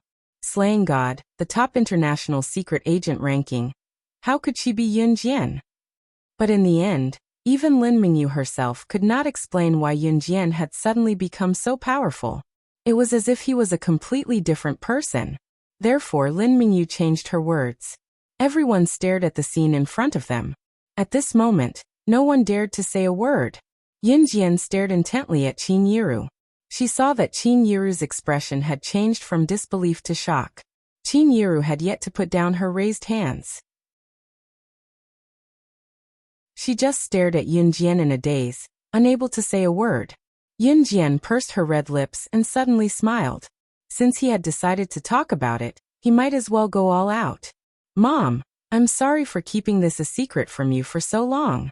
I'm also sorry that I'm not your biological daughter. I'm a secret agent trained by the Inhun organization. Serial number 006, codename Slaying God. I was once locked up with hundreds of children in the dark organization, but in the end, they all died in my hands. Because if they didn't die, I would have been the one who died. I had no choice. I'm not the daughter you're familiar with, and I'm not the child you brought up. I'm just an orphan. I've killed countless people and my hands are stained with blood. Killing, war, heavy weapons, machinery, and computer operations. I'm proficient in everything except family. You're the one who gave me an ordinary life and made me feel a mother's love. I yearned for that kind of mediocre but caring life. At this point, Yunjian paused for 2 seconds. She pursed her red lips and looked at Qin Yiru with her mouth slightly agape. Her tone was a little slow, as if she could not bring herself to ask but had to say it. This was the first time in her life that she was at a loss because of someone. So, can you still accept me like this?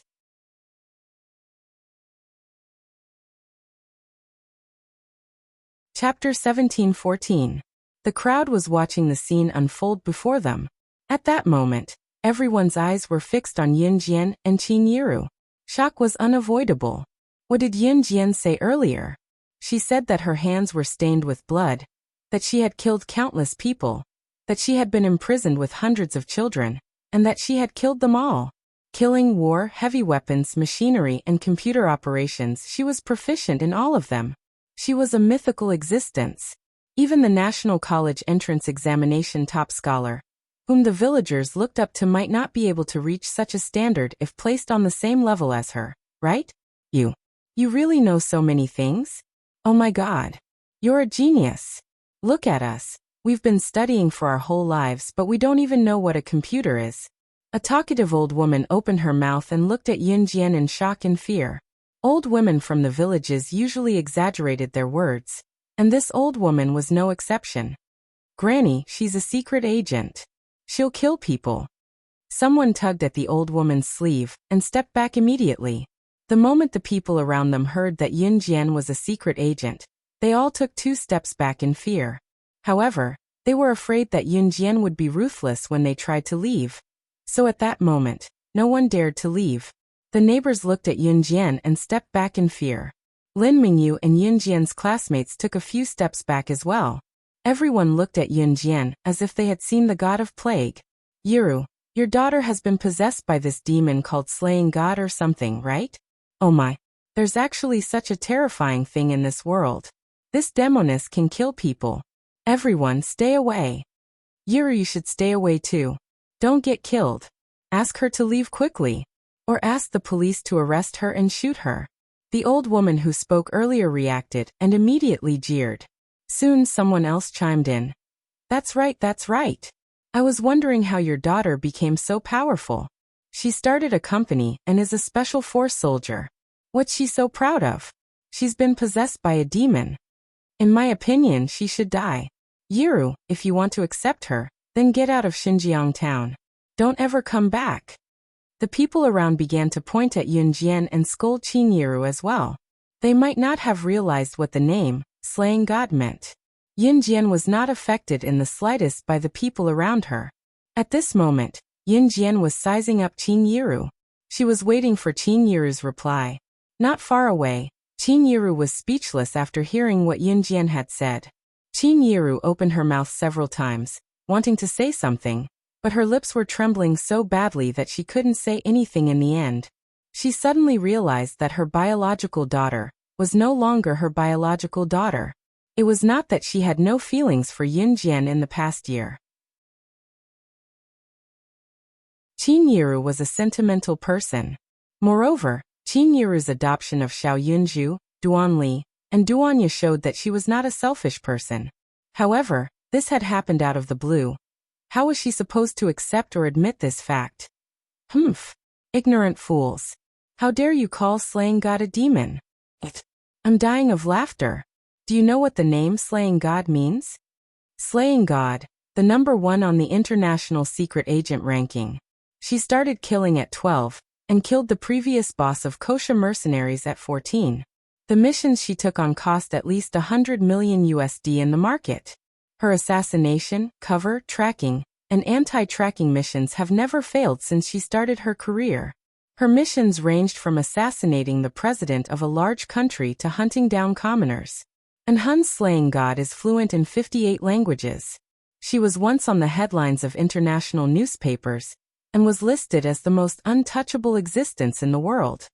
Someone said that those who are targeted by slaying God already have one foot in the coffin. Countless countries have offered her tens of billions of USD to work for them, but she rejected them all. How dare you call someone like her a demon? A demon? Leng Mei suddenly spoke up when the group of old women were openly attacking Yunjian, and telling Yunjian to get lost. Her cold words were like a sharp sword, shocking the people who had no idea what slaying God meant. Slaying God?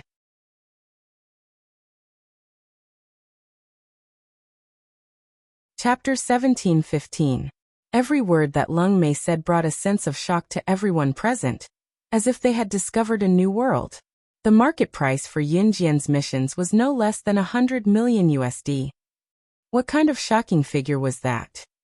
Countless countries had offered her tens of billions of USD to work for their country, but she had rejected them all. From those few words, everyone present was shocked by one thing. That thing was, just how rich was Yunjian? In addition to Yunjian's frightening achievements, Leng Mei actually said that she was proficient in 58 languages. Was this really a person's ability? This was not something that could be described with the word genius. This was a terrifying existence that could not be proven by science. Everyone present, especially those old women who had said that Yunjian was a demon, a ghost, or possessed by a fairy, were dumbfounded. No one had expected Yunjian to be such a terrifying existence. These old women who lived in Xinjiang town, and rarely left Xinjiang town, could not imagine how terrifying a person's ability was at its peak. Yunjian was an existence that frogs at the bottom of a well like them would never be able to touch. Tens of billions of USD. The few old women who had said bad things about Yunjian hugged each other, their legs trembling in fear. Even if it was millions, it would be astronomical data to these old women, much less tens of billions. Tens of billions of USD. In the eyes of these old women, it was an indescribable number. The zeros behind it were uncountable.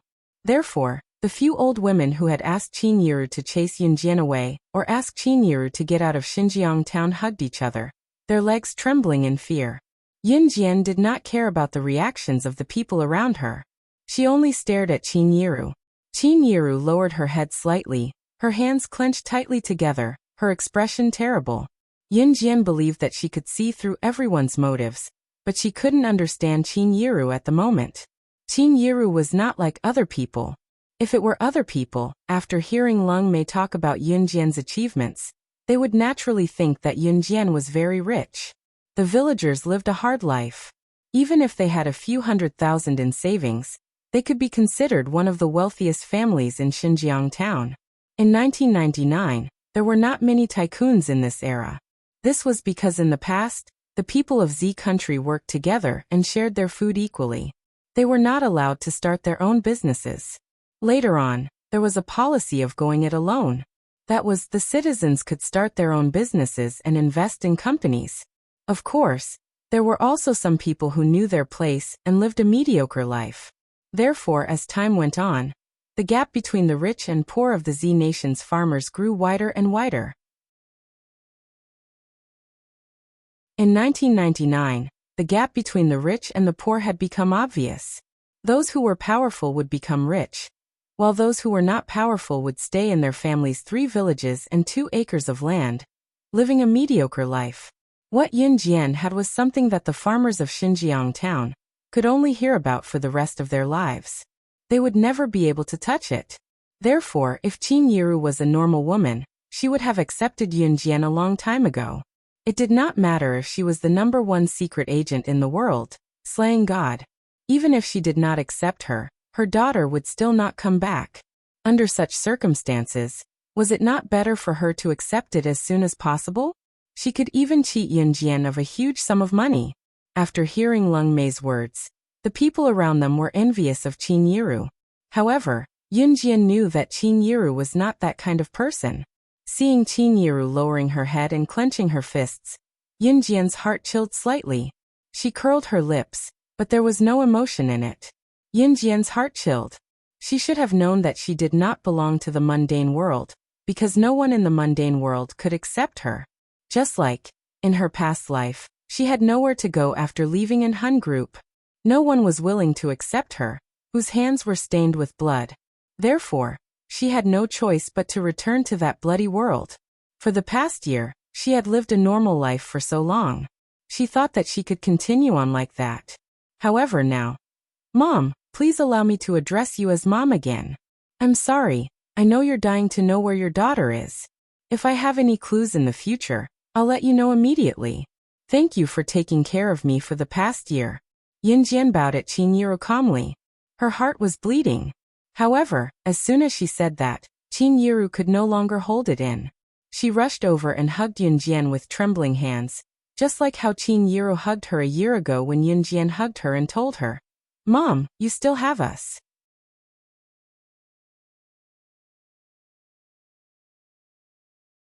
Chapter 17-16. Those who came out from the world of assassins and secret agents had no other choice but to die in battle. No one from the secular world would accept them because their hands were stained with blood. For an ordinary family, if they heard that someone had killed someone, their first reaction would definitely be to warn their family members to stay away from this person, and not to get close to this murderer. Who knew when they would be killed by the murderer? This was a very realistic world.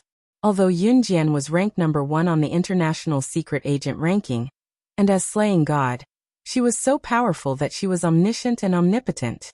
However, as a person in this world, she had no other choice and there was no turning back. Assassins and secret agents from the underground organizations could only die in battle, and could never return to the ordinary world. That was because the people in the ordinary world would never allow an assassin or secret agent who had killed many to live near them and threaten their safety. If not for her rebirth, Yin Jian knew very well that someone of her status would never be able to come into contact with the ordinary world. There was only one outcome for her: death in battle. If she did not want to die in battle, she had to become stronger. She had to be so strong that no one could kill her. That was why Yin Jian had never stopped pursuing power in her previous life.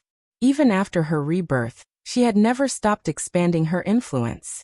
She knew very well that there were many capable people in this world.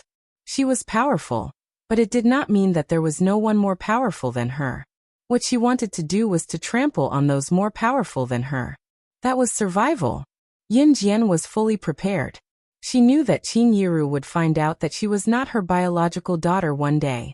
She was also prepared that Qin Yiru would not accept her.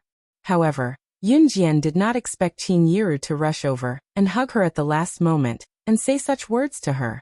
Who in this world was not afraid of people who could kill?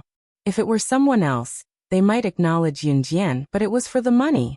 However, Qin Yiru did not covet a single cent from her. Yin Jian could feel the kinship she gave her. She reached out her right hand and placed it gently on her heart. Yin Jian took a deep breath. She could feel it. There was a slight warmth. This was the taste of kinship. Why are you crying? Don't cry. Qin Yiru hugged Yin Jian.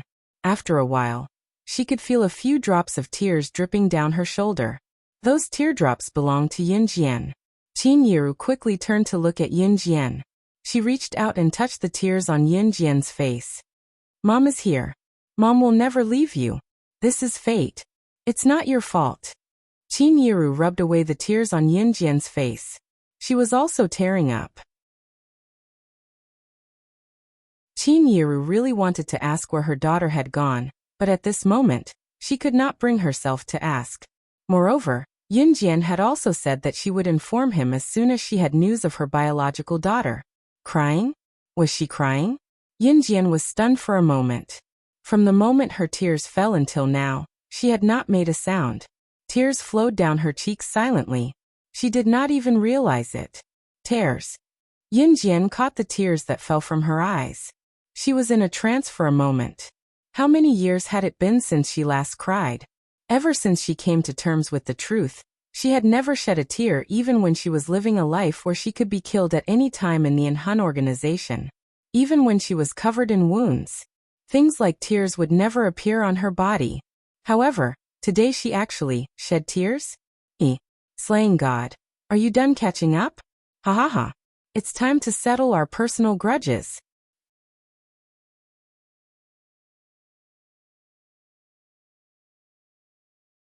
Chapter 17:17. As soon as the elderly man finished speaking, the atmosphere turned gloomy. The crowd was stunned by the shocking scene, unable to snap out of their daze for a moment. The elderly man's untimely remark made the crowd realize that Yunjian and Qin Yiru were not the only ones present. Lin Mingyu's unpredictable master was also present. Moreover, this elderly man was the culprit who exposed Yunjian's identity. Lin Mingyu noticed that her master was still standing beside Yunjian, especially when her master had confidently pointed out Yunjian's identity in front of her. Lin Mingyu suddenly had a mysterious confidence. She felt that her master's ability was definitely above Yunjian's, just because her master had pointed out Yunjian's identity. Therefore, even if Yunjian was slaying God, Lin Mingyu was not afraid, because she had a master. Lin Mingyu looked at Yunjian, snickered, and said, "That's right, Yunjian. Are you done catching up? Do you think you're all that just because you're slaying God? Do you think you can defeat my master? Moreover, so what if you're crying? Don't make it sound like you've never cried in your life. Do you really think you're someone high and mighty? Even if you're powerful, they're still my master. My master's ability isn't necessarily worse than yours." Just as Lin Mingyu finished her smug remark, the elderly man suddenly shouted at her. "Lin Mingyu, shut up. Do you want to die? She's slaying God." From what he said, it was obvious that the elderly man was still very afraid of Yunjian. Yunjian had already recovered from her earlier emotions. She turned her head sideways and shielded Qin Yiru behind her. Qin Yiru did not put on a brave front this time. She stood behind Yunjian consciously and did not burden Yunjian. Yunjian's slightly red and swollen eyes instantly turned sharp. She glanced sideways and her sharp gaze landed on Lin Mingyu. Her tenderness towards Qin Yiru did not mean that Yunjian would look at other people with red eyes. Her self-control was still outstanding. Scanning Lin Mingyu with a sharp gaze, Yunjian's lips quirked up. Perhaps it was Qin Yiru's action just now that the burden in her heart had been lifted. Yunjian could not be more relaxed right now. Since you already know my identity, I might as well tell you that those who dared to insult me in the past, I will. Since this group of people knew her identity, then she, Yunjian, would not be merciful. Just as Yunjian said this, Lin Mingyu suddenly trembled. She suddenly recalled that Yunjian had spoken to her in the same tone a year ago. What will happen? Lin Mingyu hid beside the old man, but trembled under Yunjian's sharp gaze. She forced herself to calm down, but could not calm her emotions. Just as everyone gulped, Yunjian, who was standing on the other side, spoke abruptly, and said something that sent chills down the spines of the crowd. "Kill without mercy." Perhaps it was because they were certain of Yunjian's identity and what Yunjian had said earlier. If it were in the past, everyone present would have treated Yunjian's words as a joke. However, at this moment, they could not help but tremble when they heard Yunjian's words. She wanted to kill the other party just because of what she said. Was this the so-called slaying God? Slaying God, your opponent is me. The old man suddenly stood out and stared straight at Yunjian. He spoke arrogantly as if he would not stop until he killed Yunjian. Just as the old man finished speaking, a tall figure walked in from the main entrance. The tall figure scanned the entire place coldly, and was enraged when he saw Yunjian's red and swollen eyes.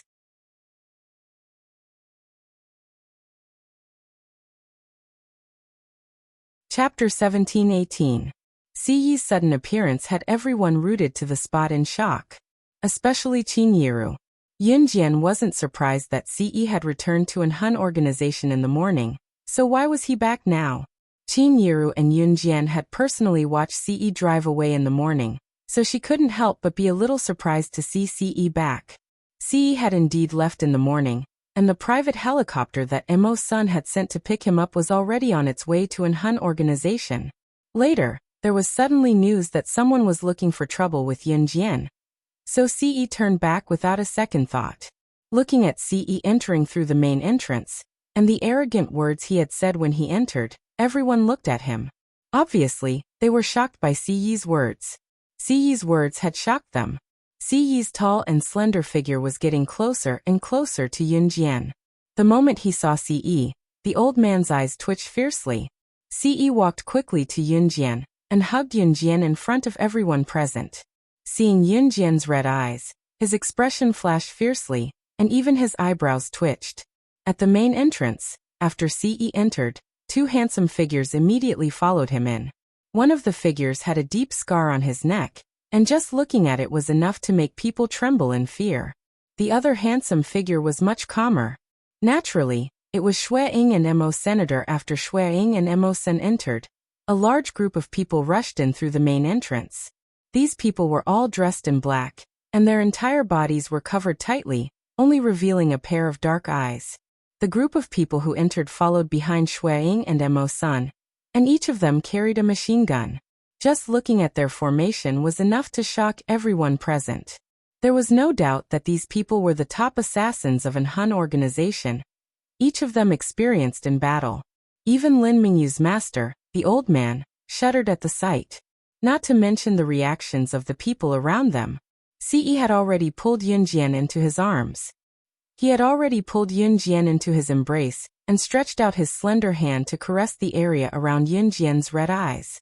Xiao Jian, who bullied you? Tell me, I'll send them to hell. Siyi spat coldly. As he spoke, his arm was wrapped around Yunjian's waist, his sharp gaze as if he would annihilate everyone present for her with a single word from Yunjian. Who bullied her? Was it not Qinyiru who moved Yunjian to tears just now? No one dared to make a sound. Yunjian was slaying God, the top international secret agent ranking. How ordinary could Siyi be when he could be with Yunjian? The neighbors had all seen Siyi before. Qinyiru usually treated Siyi as his son-in-law, so they could recognize Siyi. In spite of it, the current Siyi struck fear into everyone's hearts. I'm fine.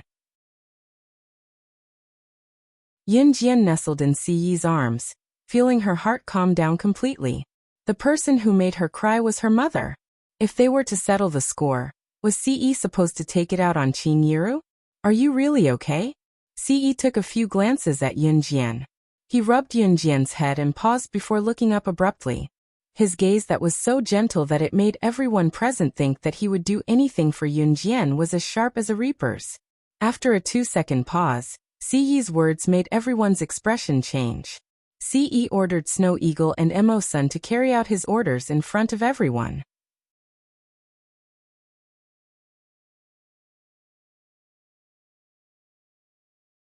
Chapter 17-19. 10 seconds was the slowest time he had given them. Siyi was furious. Siyi looked different from others when he was enraged. Yunjian could tell from his furrowed brows. Siyi's brows were furrowed, the veins around his brows twitching. It was the first time his handsome face had such an expression. How dare they make his woman cry? All of them would go to hell. Hold on. This is because... Qinyiru looked at the group of people Siyi had brought into the house. Each of them was holding a machine gun. She did not think that Siyi was joking, so she quickly stopped him. It was useless for Qinyiru to say anything now. Siyi's heart was broken when he saw Yunjian's reddened eyes just now.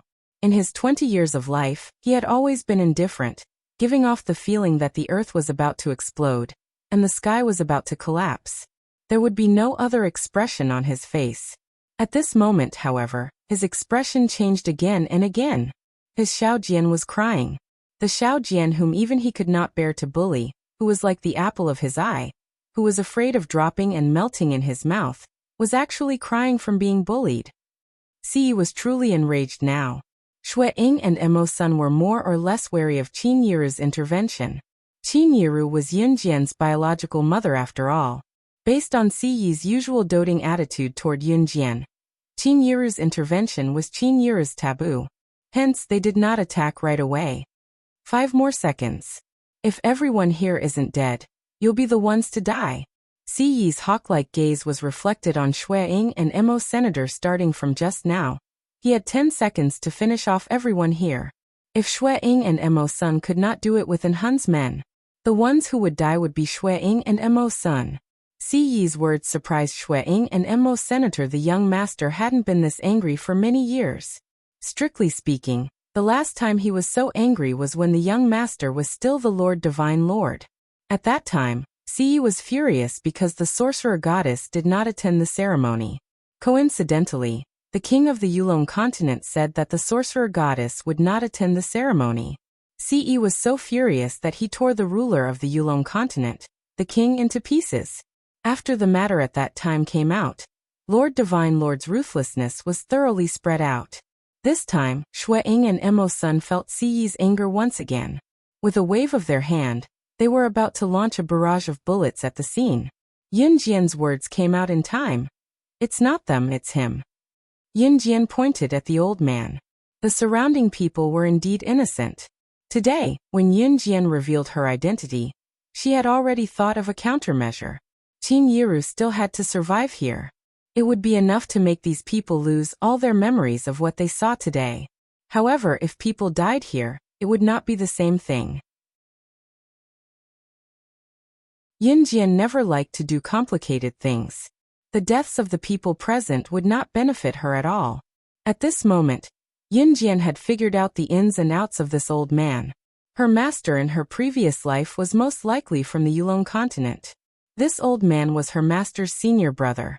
In addition to this old man's various actions, it was not difficult to guess that this old man had nothing to do with the Yulong continent. If she guessed correctly, this old man was just a senior brother that her master met on Earth when he was apprenticed to a master. Therefore, this old man had nothing to do with the Yulong continent. Of course, if the old man knew that she and her master were from the Yulong continent, and that she was the sorcerer goddess of the Yulong continent, the old man would not dare to cause trouble here even if he had 10 times the courage. As the sorcerer goddess, Yunjian could tell if this old man had any spiritual energy waves. The answer was no.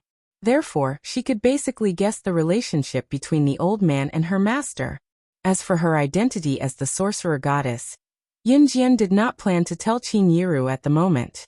Yunjian was now powerful enough to protect Qin Yiru, due to the danger brought by the identity of slaying God. However, she had no idea how much danger the identity of the sorcerer goddess would bring to Qin Yiru. The continuous appearance of the mysterious man and the black-robed man, and the reason why she died in her previous life, she still needed to slowly explore all of these. Therefore, she would not reveal this identity unless it was absolutely necessary. Yunjian's words were more effective than Ci's. Shui Ying and Emo-sun did not hesitate at all. They ordered the group of Hun assassins behind them to put down their machine guns immediately. Tisk tsk. Have fun on your own. I'm leaving now. Slaying God, we'll meet again next time. Slaying God, I'll definitely kill you next time. The old man glared viciously at Yunjian. As soon as he finished speaking, he jumped up, intending to escape from the eaves under everyone's watchful eyes. Needless to say, Ci's appearance had terrified the old man. Therefore, the old man fled. Everyone present watched the scene in shock. However, before the old man could jump out of the eaves, they saw the tall figure with Yunjian in his arms flash. In the next second, Ce was one step ahead of the old man in the air. He stood in the air, and with a kick from his slender thigh, he sent the old man crashing to the ground from mid-air. Ce landed on the ground. He looked askance at the old man and said coldly, "You want to leave after bullying my woman? Leave your head behind."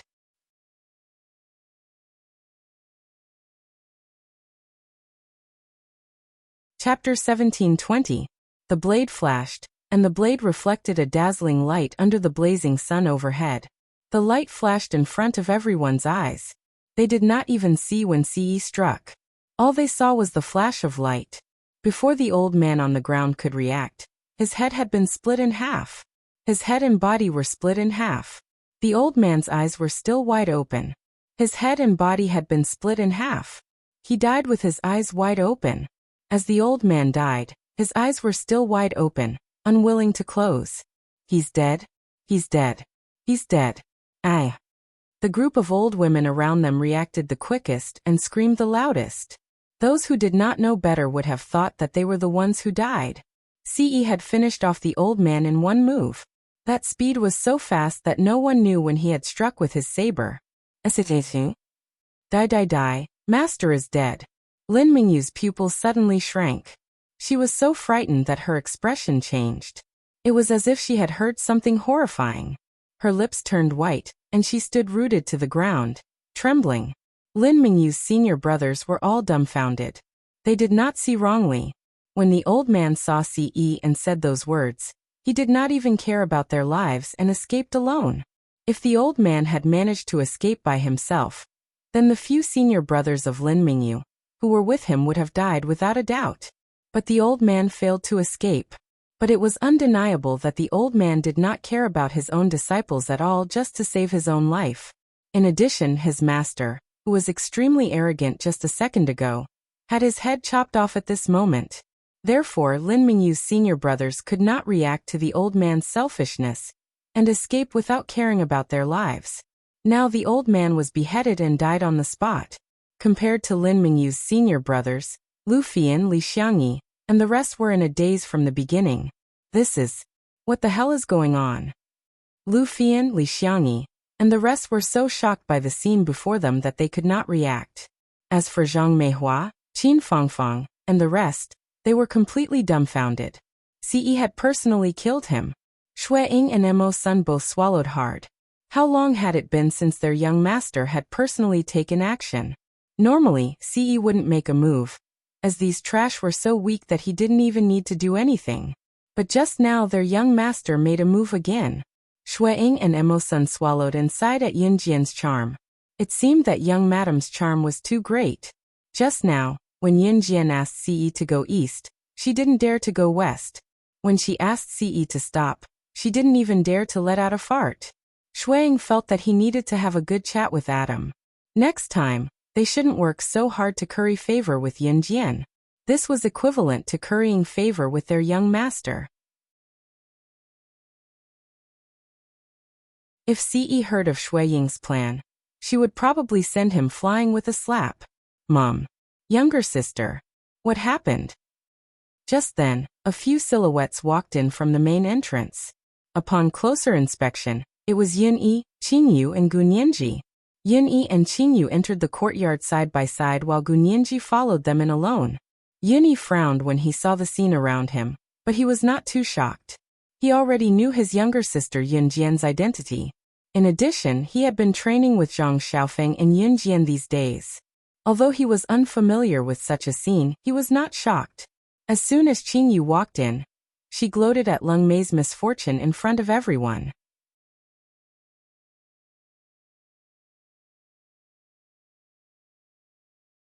Chapter 17:21.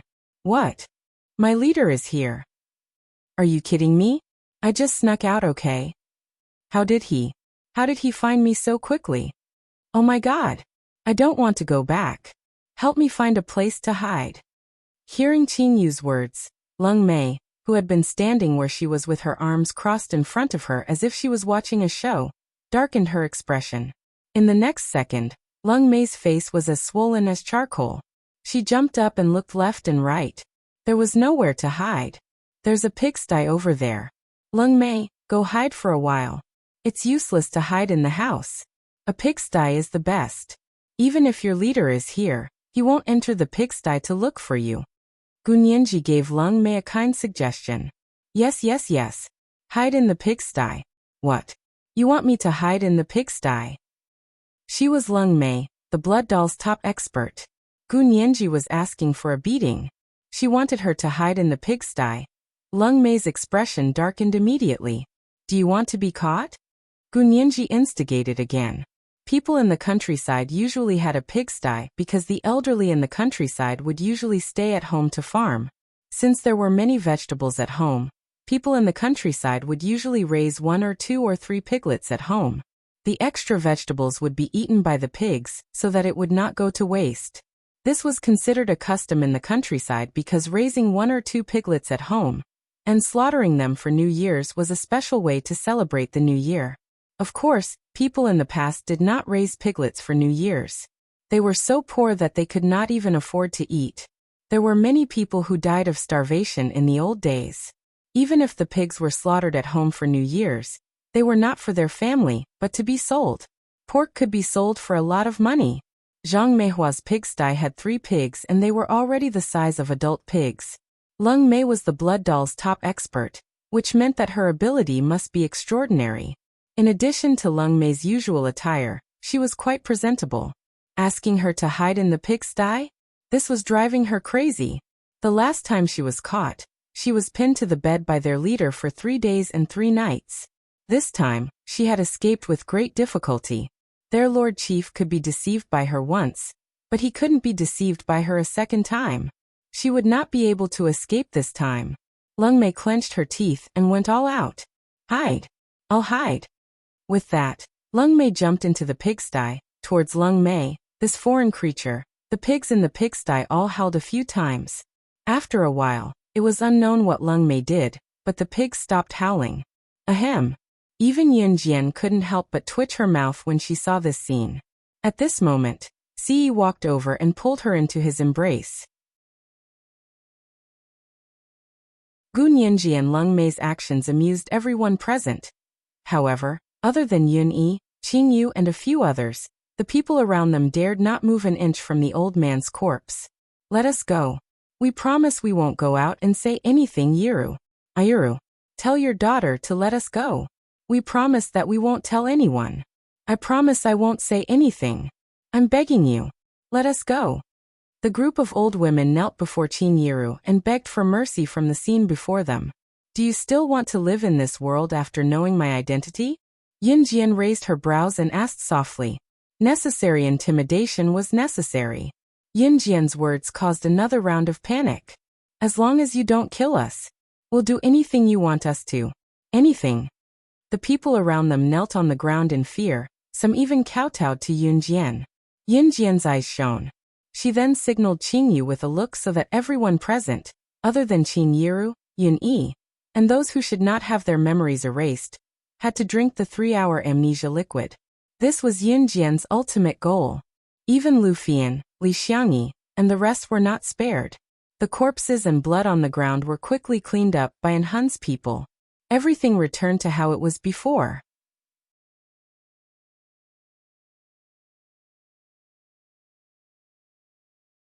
Chapter 1722. Everyone fainted after drinking the amnesia liquid for 3 hours. They would not remember what had just happened when they woke up. Of course, it would take some time for them to wake up after drinking the amnesia liquid for 3 hours. Lu Fian, Li Xiangyi, Lin Mingyu, and everyone else present had no idea what the amnesia liquid was. However, due to what Yun Jian had said earlier, they would die if they did not drink the liquid. Therefore, everyone drank it obediently. What a joke. After knowing that Yun Jian was slaying God, they did not even dare to refute Yun Jian. Judging from the series of actions earlier, Yun Jian's ability to kill was no joke. Therefore, the group drank the amnesia liquid obediently. Of course, Lu Fian, Li Xiangyi, and the rest drank the liquid as well. Although they had no idea what it was, they believed that Yun Jian would not harm them. Currently, the group was unconscious on the ground and would only wake up after a while. Fortunately, the amnesia liquid that Qing Yu had specially developed did not have any side effects and could be used multiple times on the same person. Di Lin's sudden appearance gave Qin Yiru another shock. However, Qin Yiru had enough scares today. 1 or 2 more would not make a difference. Di Lin, who appeared at the entrance of the courtyard, looked around and asked Yun Jian, "Has Leng Mei been here before?" Di Lin asked Yun Jian, because he thought that Yun Jian would not lie to him. Yun Jian's red lips curved slightly. Just as she was about to betray Leng Mei, she heard Leng Mei's warning imitating a pig's cry from the pigsty next door. Ow ow humph humph. The impersonation was quite accurate. If Leng Mei had not jumped into the pigsty earlier, Yunjian would not have been able to tell whether the cry was a real pig's cry or Lung Mei's voice. The pig's cry was too prominent, similar to Lung Mei's cries in bed. Di Lin turned to look at the pigsty. She hasn't been here. Yunjian leaned her back gently against Siyi's chest. She pursed her lips and lied without batting an eyelid. Yunjian suspected that she had been possessed by Siyi. I'm getting better at lying. At this moment, Di Lin was already walking towards the pigsty. Damn these lazy pigs. I just fed you pig food this morning, and now you're squawking, squawking, squawking, squawking. What the hell are you screaming for? Here's the pig feed. At that moment, Gunyanji, who was standing not too far away from the pigsty, had an idea. She grabbed the pig food next to the pigsty and poured it all into the pigsty. Wheeze, wheeze. The pigs in the pigsty all let out satisfied noises and began to scramble for the pig food. Seeing this, Di Lin went into the room to check. He didn't see Lung Mei. He left behind a relatively handsome back view and left. After making sure that Di Lin had left, Gunyanji dragged Lung Mei out of the pigsty. Reality proved that Lung Mei had chased Gunyanji around Xinjiang town for dozens of rounds. Inside the room, Yunyi Qinyu, Yunjian Qinyiru, and Ce sat together at the table. Knowing that Qinyiru already knew the truth, Yunyi opened her mouth, but it was Qinyiru who asked first. Xiao Yi, you've known about this for a long time, haven't you? Qinyiru asked Yun Yi if she knew that Yunjian was no longer the Yunjian of the past. Brother found out not too long ago, Yunjian suddenly said, then leaned on Ciyi's shoulder and told Yun Yi and Qinyiru.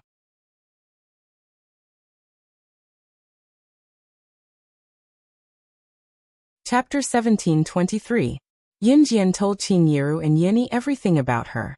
Other than what happened in Yulong mainland, and some things that could not be said, she had told them everything she could. After listening to what Yunjian said, Qinyiru completely believed that the woman in front of her was not her biological daughter. Qinyiru was upset, but there was nothing she could do. I don't know where the real Yunjian went, but I promise that I'll do my best to find her. Yunjian's determined gaze tugged at Qinyiru's heartstrings. No. This is her fate. All of this is fate. Child, you're my child. This isn't your fault. You shouldn't go through this. Qinyiru was worried that Yunjian would get into trouble while searching for her daughter. Hence, Qinyiru grabbed Yunjian. How could Qinyiru not want to find her biological daughter? She should not and would never force Yunjian to help her search. Yunjian was a child who had a hard life. She had lived in a place like that in her past life and suffered so much. Your mom's Xiaojian from now on. Mom will love you forever. Qinyiru told Yunjian as she tugged at her hand. You have to be good to my younger sister, or I won't let you go as her brother. Yunyi gestured at Ce. Qinyiru and Yunyi were indirectly acknowledging Yunjian. They were a family. Mom, brother, thank you. Yunjian's heart warmed. She felt like she had someone to rely on right now. This was the reliance that came from family. I'll protect her with my life. Ce grabbed Yunjian's soft hand and told Yunyi and Qinyiru solemnly. Yunyi and Qinyiru were comforted by the gesture. Yunjian breathed a sigh of relief after what happened in Xinjiang town. It was also a relief for Yunjian when Qinyiru learned the truth. Other than Qinyiru, who knew the truth, everyone else had forgotten what happened that day. Of course, that was except for those who already knew. Ce and Shuang returned to an Hun group. Before they left, Ce had left her most capable assistant, Mo Sun, to work under Yunjian. This Saturday, after visiting Chen Sini at Longmen City People's Hospital, Yunjian was invited by Su Mei to visit Luo Berry's house. Su Mei and Luo Berry were acquainted with Yunjian in the selection field.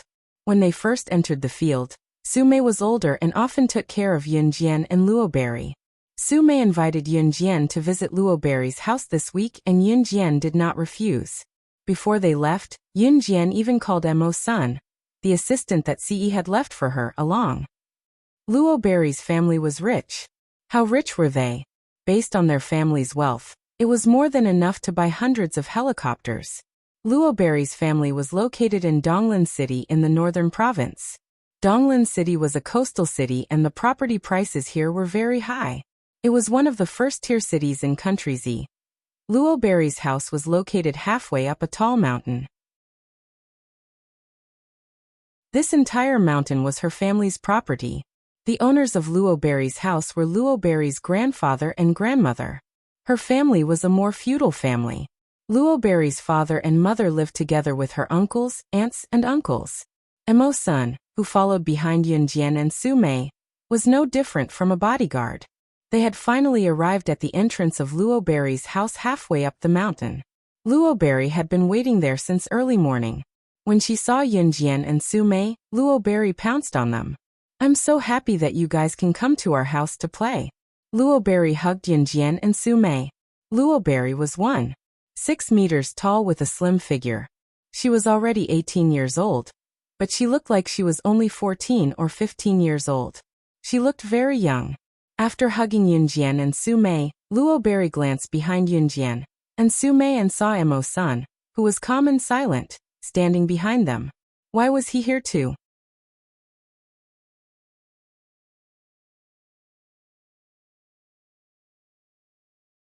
Chapter 17:24. She turned around and saw Emo's son standing behind Yunjian. His sharp eyes were looking straight ahead. He did not even look at her, as if they had never met before. Luo Berry's heart sank. She did not know why. She had nothing to do with him, but when she saw him looking at her with the gaze of a stranger, she felt disappointed. "Little strawberry, little strawberry, little strawberry.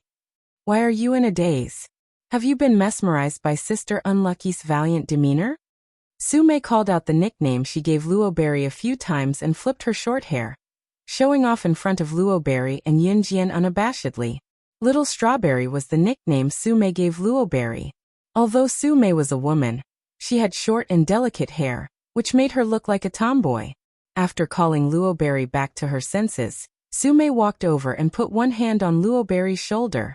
She put the other hand on Yunjian's shoulder and led them into the villa. "Let's go. It's my first time visiting such a high-class place. Little Strawberry, you have to be a good guide. Otherwise I'll get lost." Su Mei had a straightforward personality. She was like a heroine.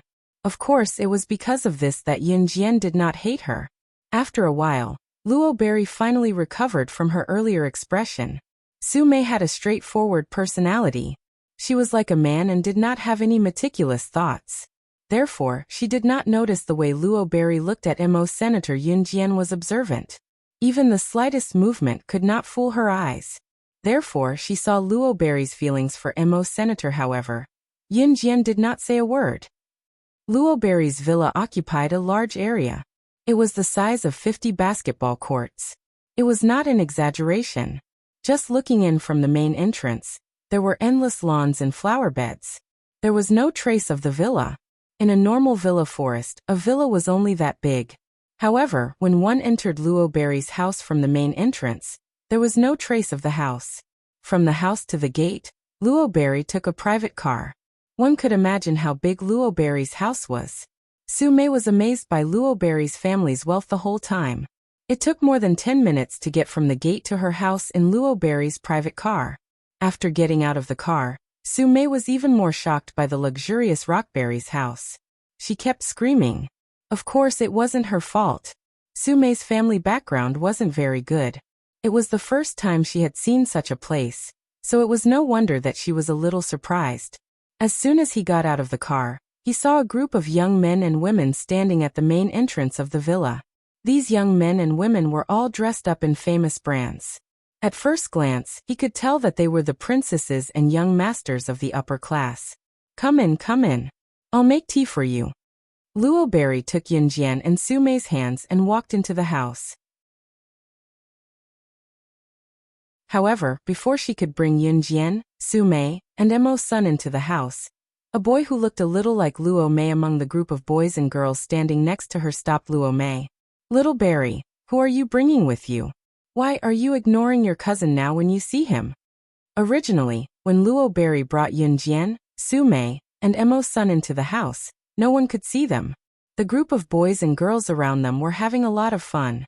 But when this boy who looked a little like Luo Berry spoke, everyone looked over. If it was said that the people that Yunjian met in the past were mostly rich people in disguise, then at this moment, the group of boys and girls standing in front of Yunjian and the rest, which one of them didn't come from a rich family? As the saying goes, people from the same family would make friends with people from the same family.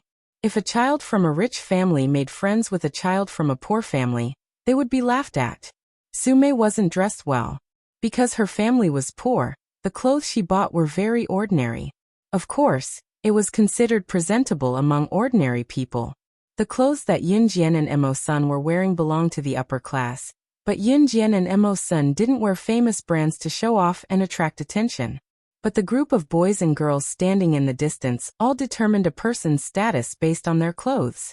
This was especially true for people like them, who had been pampered and spoiled since they were young. Yunjian and the rest were not dressed badly, but in their eyes, they were like frogs at the bottom of a well.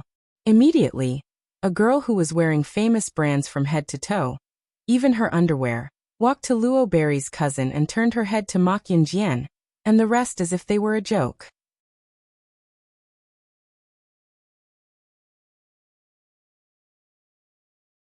Chapter 1725. The cousin who just called Luo Mei was called Luo Xiling. He had good facial features and looked modest. The girl who spoke later was called Xiangjai. She was a friend of Luo Mei's cousin. Her family was also very rich. If she could hang out with Luo Xiling's group of young masters and princesses, her family would not be too bad. At this moment Luo Mei, who was called, paused. Yunjian was right. When Luo Xiling called Luo Mei's body shrank obviously. There was a moment of fear. Let's go. Ignore them. Luo Mei hurriedly pulled Yunjian and Su Mei into the house. Luo Mei was 18 years old. She was petite and cute. Because of her baby face, her skin was as smooth and delicate as a newborn baby's, so she looked only 14 or 15 years old. Rich ladies such as Xiang Jia were born ugly. Her appearance was very dark and her skin was terrible. However, she covered her terrible skin with branded cosmetics and slightly warmed it up. Luo Mei was the kind of person who did not need skincare products at all. Her facial features were delicate and beautiful since she was a child. Although her slender legs were not very long, they were in the golden ratio with her upper body. She was very beautiful. Xiang Jiayi was very envious. So when she saw Yunjian, Su Mei and Emo-sun dressed very ordinary, she took this opportunity to suppress Luo Mei. However, one thing had to be said. Emo-sun was the most handsome man present, and Xiang Jiayi was really attracted to him. In spite of it, Emo-sun stood behind Yunjian without uttering a word, not even glancing at anyone. His aloofness surprised everyone present. Just when Luo Mei was about to take Yunjian and others into the villa, Luo Xiling interrupted Xiang Jiayi and stood in front of Yunjian and the others. Xiang Jiayi, you can't say that. Everyone is equal, no matter who is rich or poor. After that, Luo Xiling glanced at Yunjian and others with the demeanor of a gentleman. Then he bowed slightly and invited them very elegantly. My friend offended you just now, so I'd like to apologize to you. Also, we're planning to go to our own racetrack for a race. If you're free, why don't you come and have some fun? Then Luo Xiling looked at Luo Mei. I'm not going. If you want to go, go by yourselves. They won't go either. Luo Berry's reaction was very strong. Luo Mei's reaction made Yunjian's gaze sharpen. Little sister Little Berry, why don't we go together? We just saw Old Lady Luo in the house. If Old Lady Luo sees them. Immediately, a boy dressed in branded clothes and wearing a very expensive Swiss watch walked up from the side. The boy glanced at Yunjian and the other two before speaking to Luo Mei. Luo Berry's expression changed when he heard that. Old Madame Luo was Lubi's grandmother. Madame Luo was an old woman with a very feudal mindset. She usually didn't like Luo Berry. In addition, Luo Berry's usual friends were not the young masters and princesses of the upper class designated by Madame Luo. So Madame Luo disliked Luo Berry even more. But Madame Luo was usually not at home. Why was she at home now? Luo Berry's expression darkened. She wasn't afraid that Madame Luo would blame her for making friends with people who weren't from the upper class. Instead, she was afraid that Madame Luo wouldn't be nice to Yunjian and the other two. Okay. Luo Berry had to compromise. She had to go to the racetrack built by the Luo family first. Yunjian didn't say anything since the beginning, but she could feel that Luo Berry's family wasn't an ordinary one. Their family was strict, and the atmosphere was probably not very good. Racing was one of the after-dinner activities of this group of rich second-generation heirs. And the Luo family had their own racetrack. The boy with the Swiss watch who persuaded Luo Berry to bring Yun Jian and the others to the racetrack was called Shi Chunxian. He looked ordinary, but he was born with a mouth that loved to show off.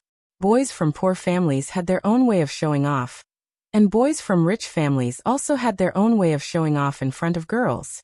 As the group of people walked to the racetrack, Shi Chunxian had already walked to Yun Jian's side and kept asking Yun Jian questions.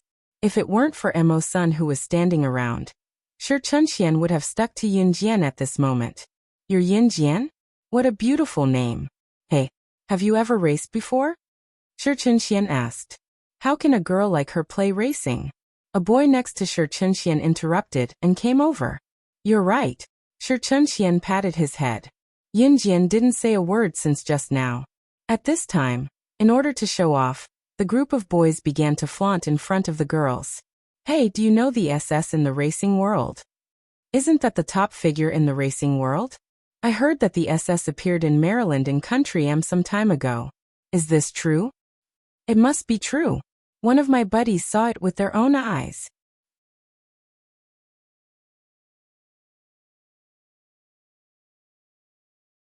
Chapter 1726. Along the way, Chun Xian and the others bragged about their driving skills, as if they were the top racers. Yun Jian was immune to it, and she didn't say a word. Young boys and girls gathered together. Regardless of whether they were rich or poor, these boys always liked to talk about things that sounded impressive to the girls. Moreover, whenever something was mentioned, this group of boys would always brag about the top few world-shaking existences. In the racing circle, the most famous car in the world was SS. Therefore, these boys liked to brag about SS. This was not the first time they had mentioned it. Yun Jian didn't even bother to reply. When they arrived at the racetrack, these boys fought to be the first to show off their skills. Yun Jian, Su Mei Luo Berry, and Mo's son sat on the spectator stand and didn't look at these boys at all. There was no one around, only the four of them. Su Mei asked Luo Berry her doubts. Little Strawberry, who is Madame Luo? She's my grandma. Luo Berry's frown was now slightly relaxed. She's more domineering. She forced my friends to me since I was young, and then Luo Berry suddenly stopped talking. Later, she met her good friend, but in the end, her good friend's boyfriend cheated on her. Because her family was rich, her boyfriend turned around and pursued her. Her good friend broke up with her because of this, and even insulted her as a whore. But she couldn't say these words out loud. Luo Berry stopped talking halfway, but the people present could understand the meaning of Luo Berry's words. If Luo Berry had brought the three of them home, Madame Luo would have looked at them coldly and mocked them. No one noticed that Mo Sen's sharp eyes flashed slightly when he heard Luo Mei's dejected words. When my grandma leaves later, we can go back. Luo Berry looked at Yun Jian and then at Su Mei, and suddenly grinned. Madame Luo didn't live in the Luo family's main house. She liked peace and quiet, so she lived in a small villa not far from the Luo family's main house. It was rare for her to come back. From the racetrack, they could see if there were any cars driving out of the gate. After basking in the sun for about half an hour, she saw the figure of old Lady Luo's private driver driving her away. Seeing this, Luo Huan stood up and said to Yun Jian and the other two, "Let's go." On the other side, Chun Xian, who had been racing a few rounds to attract Yun Jian's attention, saw that Yun Jian and the others were about to leave. He quickly rushed over and asked, "You guys are leaving?" "Okay." Luo Huan nodded and left with Yun Jian and Su Mei without greeting Shi Chun Xian and the others. Luo Mei's behavior was very unusual. Seeing this, Yun Jian did not say anything. After staying at Luo Berry's house for a day, Luo Berry asked Yun Jian and the others to stay overnight. The Luo family had a special room for guests, and the room was like a hotel. Someone would come and clean it every day. In the evening, Yun Jian was sleeping alone on the bed with her eyes closed. Suddenly, there was a strange sound of footsteps outside the door. It was not the sound of someone passing by. She turned over and stood up, opened the door and chased after it. Looking at that sneaky figure, Yin Jian's eyes turned sharp. Wasn't that Luo Xiling, Luo Huan's cousin? What did he want to do? Yin Jian's flexible figure was as fast as lightning, and she caught up with him without leaving a trace. When turning a corner, Yin Jian bumped into a group of people. That group of people were the boys who raced with Luo Xiling during the day, including Xiang Jiai, who mocked Yin Jian at the beginning. The Luo family had a special VIP hotel, so this group of people often stayed at the Luo family's house. It was no secret. At this time, Luo Xiling's expression, which was sneaky as if he was going to do something bad, suddenly became normal. He also greeted the friends he met along the way. "Where are you going, brother?" Shi Qinxian asked Luo Xiling. "I'm going to the rooftop for a walk," Luo Xiling said, and walked through these people naturally. Yin Jian also pretended that nothing happened and walked to Luo Xiling. No one noticed her at first. But Xiang Jiayi was not happy with Luo Berry, and she was also not happy with Yin Jian. When she saw Yin Jian walking over there, she immediately called out to Yin Jian.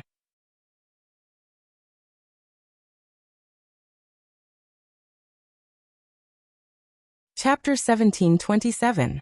Xiang Jiayi's gaze on Yin Jian was blatant disgust. Yin Jian originally planned to pretend that she didn't see this group of people and follow Luo Xiling silently. But Xiang Jiayi stopped in front of her and looked at her with an expression that said, "I know what you want to do." As a rich second generation, Xiang Jiayi was very confident in her suspicions. What was Yin Jian doing out here in the middle of the night instead of sleeping? Besides seducing the rich second generation, what else could a poor person like her do? Xiang Jiayi directly identified Yin Jian as that kind of woman. Because Yin Jian didn't refute her words since the day, Xiang Jiayi regarded Yin Jian as a girl who wanted to please her and didn't dare to refute her. Therefore, Xiang Jiayi sneered at Yin Jian even more. "Why aren't you talking?" "Oh, like I said, someone like you, I already know who you're fighting." Before Xiang Jiayi finished her words, Yin Jian's sharp eyes suddenly glanced at Xiang Jiayi, and then in front of Xiang Jiayi and the surrounding boys who wanted to show off in front of the girls in the afternoon. She mercilessly attacked Xiang Jiayi. "Your family's property is not enough for me to buy 3 fighter jets. What's the use of it?" Yin Jian didn't say anything, and everyone present thought that she had nothing to say. After all, Luo Xiling's family was so rich, and there were rich second-generation young masters and princesses living in the family. How could an ordinary girl not be envious when she lived here? Envy was one thing, but getting it was another thing. But a girl who wanted to be a phoenix flying on the branch, wasn't that the same thing? But to everyone's surprise, Yin Jian actually said such arrogant words. You. Xiang Jiayi was stunned by Yin Jian's words, and she couldn't react for a long time. Finally, another girl standing next to Xiang Jiayi couldn't stand it anymore, and retorted to Yin Jian again. "Look at yourself. Why don't you take a look at yourself?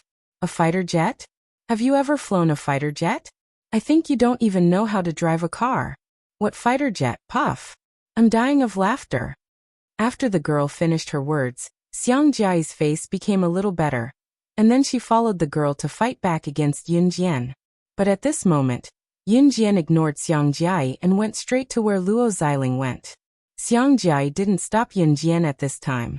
She stood behind and ridiculed Yin Jian, until Yin Jian's figure disappeared in front of everyone's eyes. SSSSSSSS, Luo zzzzzzzzzzzzzzzzz. Luo ziz at zzzzz Luo. SSS. S look, SSC, T's look. Was hiding. Luo, S's, S. T-test, S2T-S, S's, S. What made Yin Jian squint was that Luo Xiling's voice was the same as Mo Sen's. After Luo Xiling said this, Luo Meiyue's bedroom door opened in the next second. As soon as the door opened, Luo Mei saw Luo Xiling.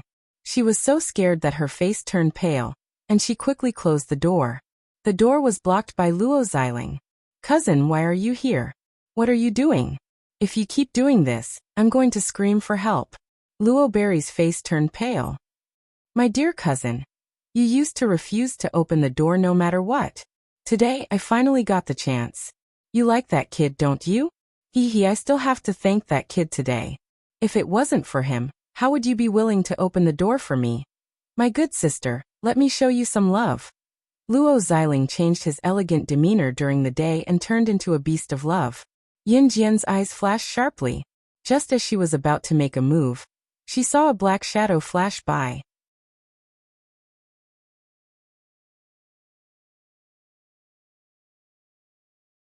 Chapter 1728. Mo Sen's action made Yun Jian, who had planned to come out, hide in the dark and look at him coldly.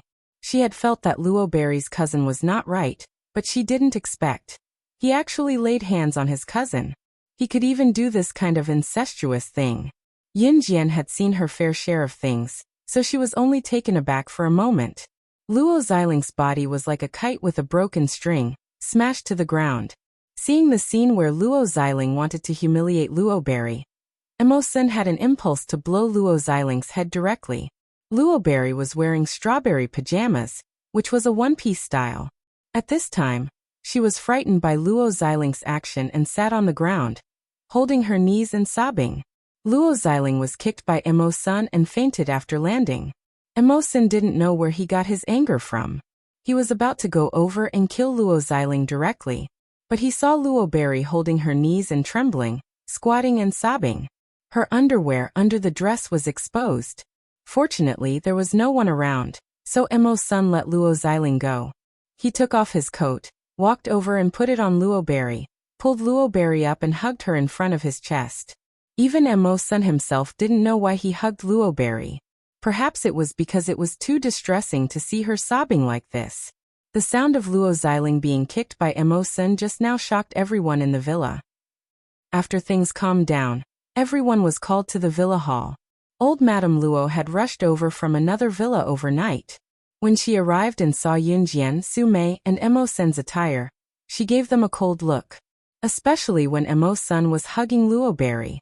At this moment, Luo Berry was only wearing Mo Sen's coat. Her bottom was not exposed, but her white and slender thighs were exposed. When she saw Luo Xiling fainted on the ground, Mrs. Luo was angry. What's the matter? There were many people standing around, including Xiang Jiai and Shi Chunxian. Everyone stood in place. There was a boy who was Luo Xiling and Luo Berry's cousin. He didn't know the specific situation, but he knew that Mrs. Luo loved Luo Xiling the most. So the boy talked to Mrs. Luo and pointed to Mo Sen who was holding Luo Berry. It's him. Damn it, he must have plagiarized his cousin. Even now he still refused to let go. Cousin would definitely find out about this and stop it. In the end, it turned out like this. The boy's words made old Madame Luo frown. She didn't like Luo Mei to begin with, and now she hated her even more. Knowing that Yun Jian and the other two were brought into the house by Luo Berry, Madame Luo hated people like Yun Jian who had no status, so she said in a domineering and feudal way, "The Luo family doesn't have a descendant like Luo Berry. Shameless. Hooking up with a wild man who came out of nowhere. You even brought her into our house." Just as Madame Luo was about to continue speaking, Yun Jian immediately interrupted her. "He's my subordinate. Old hag, I dare you to say the word wild man again." Yun Jian's words shocked everyone present. Who was Madame Luo? In the Luo family, other than Old Master Luo, Old Madame Luo was the most authoritative person. Even Xiang Jiai and Shi Chunxian, who were usually arrogant, were in awe of Old Madame Luo. And Yin Jian, she dared to call Madame Luo an old hag in public? You. What did you say? Who are you? How dare you threaten me? Madame Luo was angered by Yin Jian. She swung her crutch on the spot and roared at Yin Jian. As soon as the words fell, Yin Jian stared at Madame Luo coldly. In front of everyone present, her words scared Madame Luo, including everyone around, out of their wits. The so-called noble families of Z country, the Luo family's style is just like this. I am the chairman of Rongyao Company. If I remember correctly, your Luo family begged to cooperate with my Rongyao Company last week.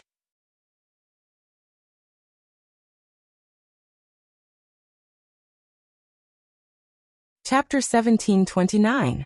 Rongyao Company? Chairman? You? After all, old Madame Luo was the mistress of the Luo family. After hearing Yun Jian's words, she quickly reacted and looked at Yun Jian with a questioning and constricted eyes.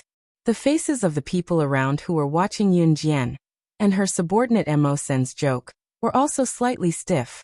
The faces of Xiang Jiai, Shi Chunxian, and others almost instantly darkened to the extreme. The color on their faces was as if they had been smeared with feces, extremely outstanding. The chairman of the Rongyao Company? What a joke. Grandma, the Rongyao Company is a big multinational company. Even among the large international multinational companies, it is one of the best. But how old is she? How dare she say that she is the chairman of the Rongyao Company? Don't be fooled by her. The boy who just flattered old Madame Luo just now was Luo Xiling and Luo Mei's cousin Luo Zhongzhong. Because the Luo family was in business, the descendants of the Luo family usually had contact with companies and had some understanding of many companies in the world today. In order to please Luo Xiling just now, Luo Zhongzhong helped Luo Xiling to say that Mo's son sneaked into Luo Mei's room and wanted to do something to her. After that, he was caught by Luo Xiling and even knocked out Luo Xiling. Now, in order to please old Madame Luo, Luo Zhongzhong spoke again and found all kinds of reasons to deny Yun Jian's words. Luo Zhongzhong's words were indeed reasonable. What kind of company was the Rongyao Company's status? Could Yun Jian be the chairman of the Rongyao Company? She must be dreaming. It's the middle of the night. Do you think you're dreaming? Could it be that he was sleepwalking? Ha ha. There was a burst of mocking laughter around. Yun Jian's eyes deepened. She was about to do something else when Mo's son stopped Yun Jian's action and stood up. Young madam, this has nothing to do with you. You don't have to do anything. Mo's son was an upright person. Yun Jian had no responsibility to speak up for him tonight. What's more, he was one of the 4 leaders of the Enhun organization. How could he not solve this kind of problem? Su Mei stood aside and opened her mouth, but said nothing in the end. Listen. Did you hear that? He called that girl young madam. Puff. Did they think that they were from a military family or gangsters? Young madam. Then I'm still the head of the household. Haha. Later on, he would say that he was the chairman of Rongyao Company. He was a righteous and powerful person. Now you're blowing your own trumpet. Since you're so powerful, why don't you say you're invincible? As soon as Mo Sen's voice fell, a large group of people who were watching the show pointed at Mo's son and Yun Jian and laughed. This time, everyone really took Yun Jian's words as a joke. Yun Jian naturally ignored the words of the surrounding people. Since Mo's son had spoken, she would no longer interfere in this matter. Just as Madame Luo knocked on her crutch and was about to say something fiercely, a thunderous roar suddenly came from the gate. What's going on? At the entrance, a majestic figure was walking towards them.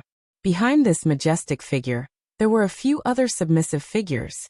The owner of this majestic figure was 1.75 meters tall. He was a very strong old man. This person was the head of the Luo family, Old Master Luo. The submissive figures behind him were Old Master Luo's sons, daughters, daughters-in-law, and son-in-law. Seeing Old Master Luo coming in and her parents standing behind him, Luo Mei, who was trembling and speechless because of Luo Xiling, shrank into Mo Sen's arms and was hugged tightly by Mo Sr. Look! Old man, look at this. Look at what your granddaughter has done. She didn't sleep in the middle of the night and had an affair with a man. Our good grandson Xiling saw it and knocked him out. Madame Luo complained to Old Master Luo.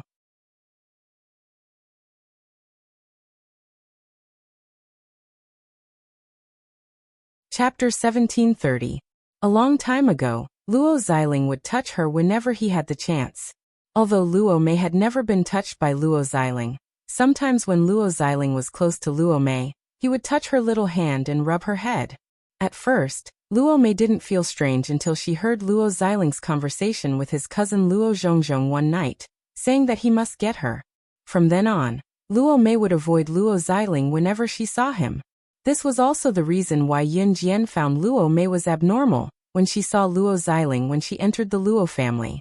As for Luo Xiling's imitation of Mo Sen's voice, it was not difficult to explain. Luo Xiling must have learned this skill. It could be seen that Luo Mei's status in the Luo family was not high. So Yun Jian was sure that Luo Mei had never dared to tell anyone in the Luo family that Luo Xiling was plotting against her. After all, Luo Xiling's status in the Luo family was very high. Now Luo Mei dared to say it because she was afraid that people around would misunderstand Emo's senator, but just when Luo Mei said this, a middle-aged man standing behind Mr. Luo shouted at Luo Mei, "Mayor, what are you talking about? Shut up." This honest middle-aged man was Luo Mei's biological father, Luo Lin. The quiet middle-aged woman standing next to Luo Lin was Luo Lin's wife and Luo Mei's mother, Bai Wenxiang. Luo Mei's father, Luo Lin, was an honest man. To put it bluntly, in front of Mr. Luo, Luo Lin was as honest as a pug. As soon as he entered the door, he saw his daughter in the arms of a strange man. He didn't even ask what was going on. Because he was afraid of his old father, Mr. Luo, he shouted at Luo Mei directly. Luo Mei burst into tears when she was yelled at. Because she knew this situation and wanted to stay in the Luo family, Luo Mei never dared to say that Luo Xiling was plotting against her. Perhaps in the eyes of outsiders, Luo Mei was a member of the Luo family. She was very well off and could go out smoothly. But in the Luo family, Luo Mei's status was almost non-existent. This was the wealthy Luo family. Look at the situation now. How dare you hug her? What a scandal. Hurry up and come over. Grandpa Luo didn't like Luo Berry either, so when he saw that Emo's son was still holding Luo Berry, he immediately yelled at Luo Berry. Yin Jian narrowed her eyes and didn't say anything. Luo Berry was so frightened by the roar that she trembled slightly. Her heart was bleeding. Everything else was nothing to Rockberry, but to be scolded like that in front of Mawson, Rockberry had an indescribable feeling. However, Luo Mei still grabbed the coat that Emo's son had put on her and walked towards Old Master Luo. However, just as she was about to leave Emo Sen's embrace, Luo Mei felt her wrist being grabbed tightly. In the next second, she who was about to leave Emo Sen's embrace was once again pulled into his embrace. She will no longer be under your control. Emo's son reached out and gently wiped away the tears at the corner of Luo Mei's eyes. He said this without changing his expression. Who do you think you are? Luo Berry was a member of the Luo family when she was alive, and she will be a ghost of the Luo family even after she dies. What right do you have to control her? Grandfather Luo was so angry that his face was bulging. He could tell that this poor kid wanted Luo Berry, right? His Luo family's women's marriages were all arranged with other rich families. Who did this poor kid think he was? He wanted to take Luo Berry away? Bam! At this moment, the door was suddenly pushed open. A figure as handsome as Emo's son immediately walked in.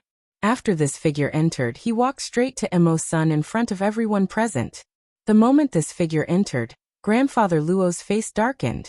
He was so frightened that he exclaimed at this figure, You are one of the 4 leaders of an Hun group, Adam."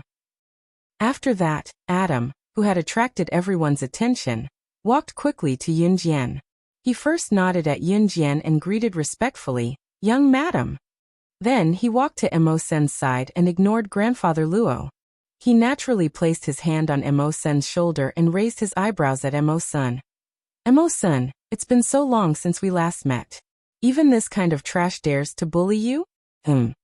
After Adam finished speaking, everyone noticed the way Adam addressed Emo's senator. Seeing this, Grandfather Luo was so frightened that his face changed. He looked at Yun Jian and then at Emo's son and exclaimed, "Emo's son? Are you one of the 4 leaders of an Hun group, Emo's son?"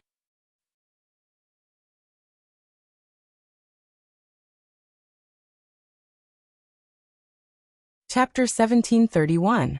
Among the 4 leaders of the Han organization, Shuang was the one who hung around the public the most. Next was Adam. Although Adam and Emo's son often followed CE, Adam would hang around with Shuang whenever he had free time. Therefore, there were still many international bigwigs who knew Adam well. Emo's son was a relatively low-key person. He usually followed CE silently and acted in a low-key manner. Therefore, there were not many opportunities for him to be exposed in front of international bigwigs. As for Lin Wei, he was in charge of the Han organization's assassin training camp. Therefore, he had the least opportunities to be exposed in front of international bigwigs. Grandfather Luo happened to see Adam once before. At that time, Adam was still standing with Shuang. In front of the real international bigwigs, Grandfather Luo didn't even dare to fart. Therefore, when he saw Adam, he didn't dare to go forward. At this moment, he suddenly saw Adam and heard how Adam addressed Emo Senator Old Master Luo was dumbfounded. Especially when Adam respectfully addressed Yun Jian as Young Madam. Young Madam? Xiang Jiai Shichun Xian, Luo Zhongzhong and Old Madam Luo, who were standing around, were all stunned at this moment. They were looking at Yun Jian with disbelief and fear. Grandfather Luo just looked at Adam and Emo-san and exclaimed. Everyone present felt that Adam and Emo-san's identity was not ordinary. At this moment, everyone who was shocked by Adam and Emo-san's identity suddenly came back to their senses. Just now, Emo-san also called Yun Jian as Young Madam, but the people around didn't take it seriously. Instead, they mocked and ridiculed. At this moment, Adam, who was frightened by Grandfather Luo, also called Yun Jian as Young Madam. And Adam and Emo-san were the 4 leaders of the Inhun organization? Everyone present was dumbfounded. Their faces were so dark that they couldn't be described with words. Yun Jian, was she the young madam of the Inhun organization? Damn old man, don't look at me with such a shocked expression. You guessed right. Emo-san, one of the 4 leaders of the Inhun organization, is the wild man you are talking about. Yun Jian crossed her arms. She didn't intend to participate, but she didn't expect Grandfather Luo to point the spearhead at her. Therefore, she added a few words. What? The person who scolded Emo-san as a wild man was Madame Luo. At this moment, after hearing Yun Jian's words, Madame Luo directly covered her heart, and was so scared that she almost had a myocardial infarction. Old Master Luo had told old Madame Luo a long time ago that there were only 2 underworld forces in the world that should not be provoked. One of them was the Inhun organization, and the other was the Kosha mercenaries. And just now, she actually scolded one of the 4 leaders of Inhun organization, Emo-san, whose position was second only to the mysterious leader of Inhun organization. Grandma. Mrs. Luo was so scared that she fainted directly, and all the grandchildren around her rushed over. Xiang Jiai, who had said earlier that Yun Jian was delusional about marrying into a rich family and seducing the rich second generation, was in a state of shock. Yun Jian was the young mistress of the Inhun organization. How is this possible? Also, Yun Jian said that their family fortune was not enough for her to buy 3 fighter jets. Could it be that all of this was real? The surroundings were in a mess. Su Mei was also looking at Yun Jian in a daze when Yun Jian tilted her head to look at Adam. She raised a brow and asked lazily, "Where's Lan Su?" She went to Qingyu's house now, saying that she wanted to catch up with Qingyu. I located Emo-sen's address. That's why I came over. He didn't expect to see such a hot scene. Emo-sen, the abstinent type, was actually hugging a woman in his arms. Adam scratched his head and said to Yun Jian. Although Adam was Emo-sen's biological younger brother, he had never addressed him as such. Usually, Adam had never seen his biological brother, Emo-sen, getting close to any woman. What was going on today, though? Was the end of the world coming?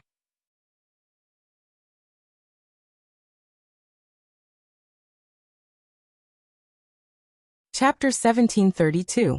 If Emo-sen heard Adam's words, he would not be walking out of this door today. Yun Jian smirked.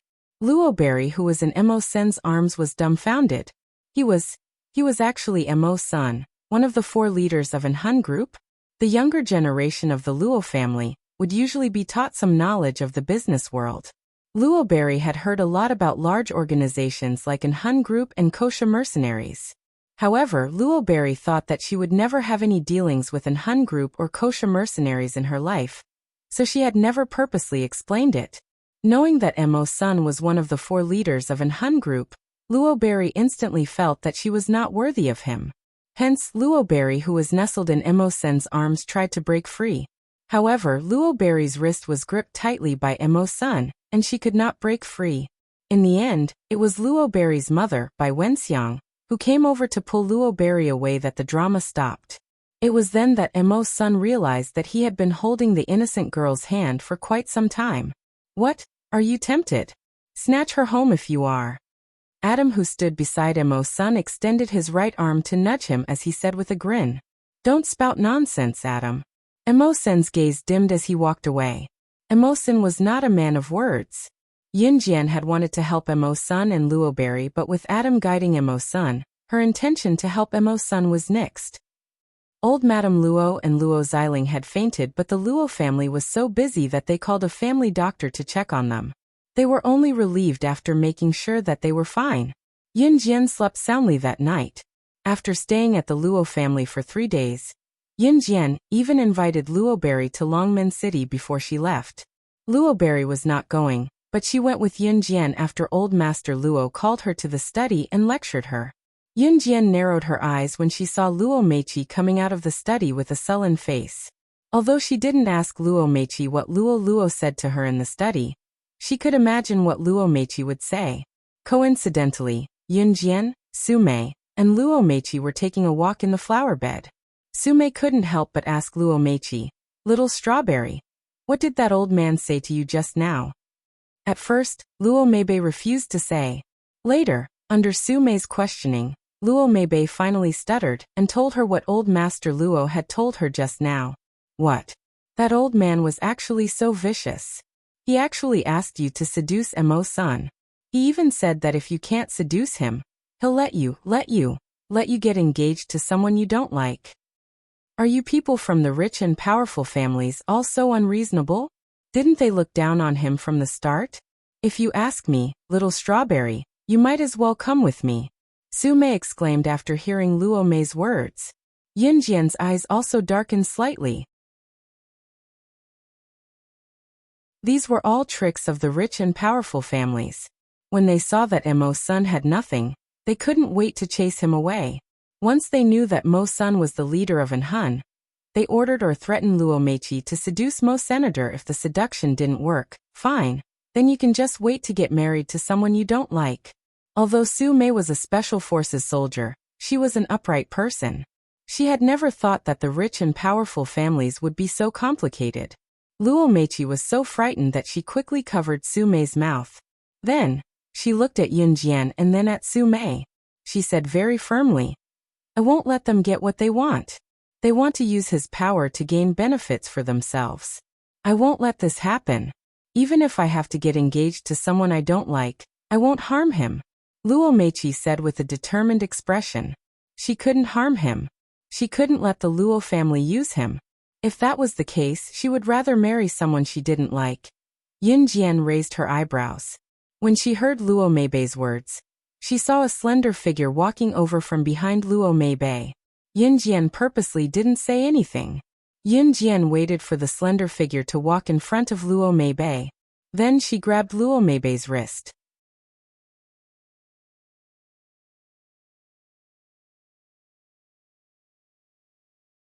Chapter 1733.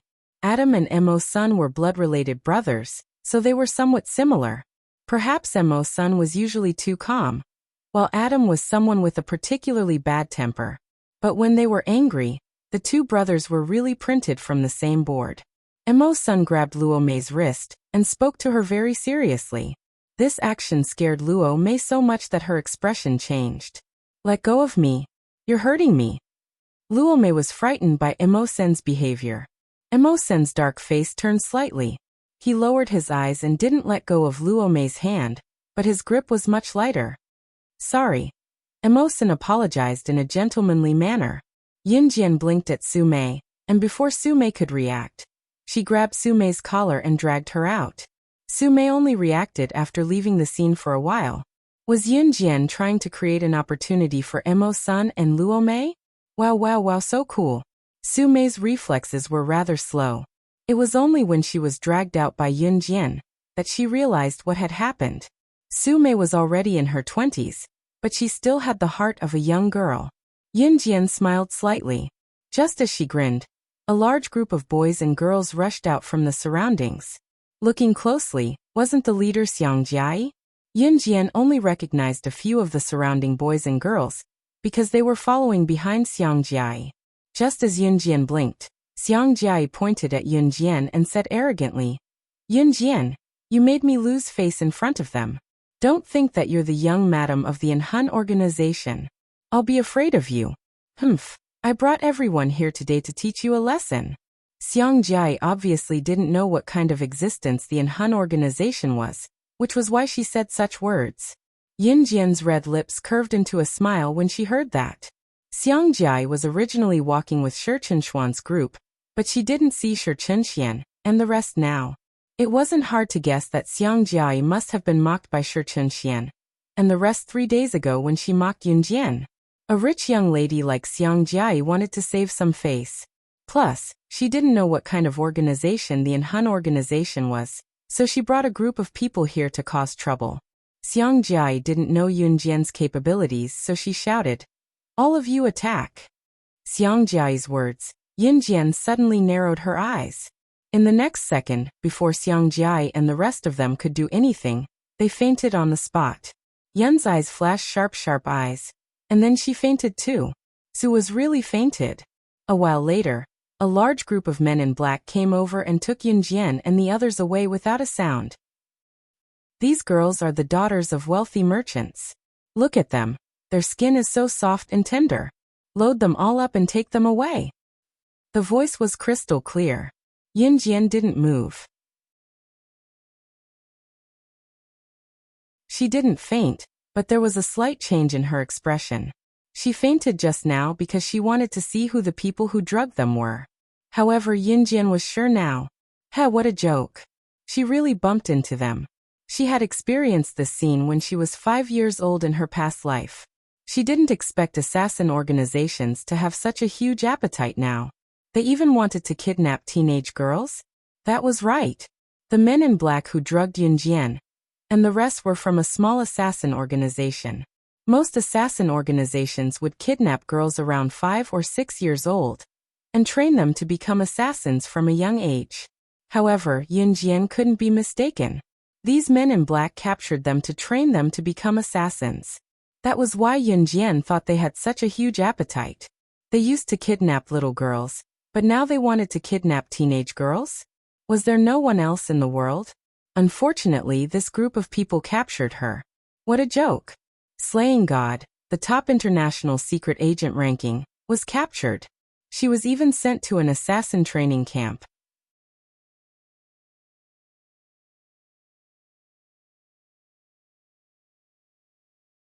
Chapter 1734.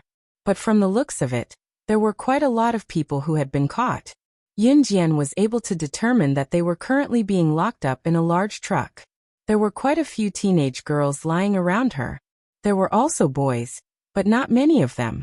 The large truck was sealed off from all sides, leaving only a few air vents, so that the many unconscious boys and girls wouldn't suffocate to death. The voices of conversation just now were clearly coming from outside the large truck.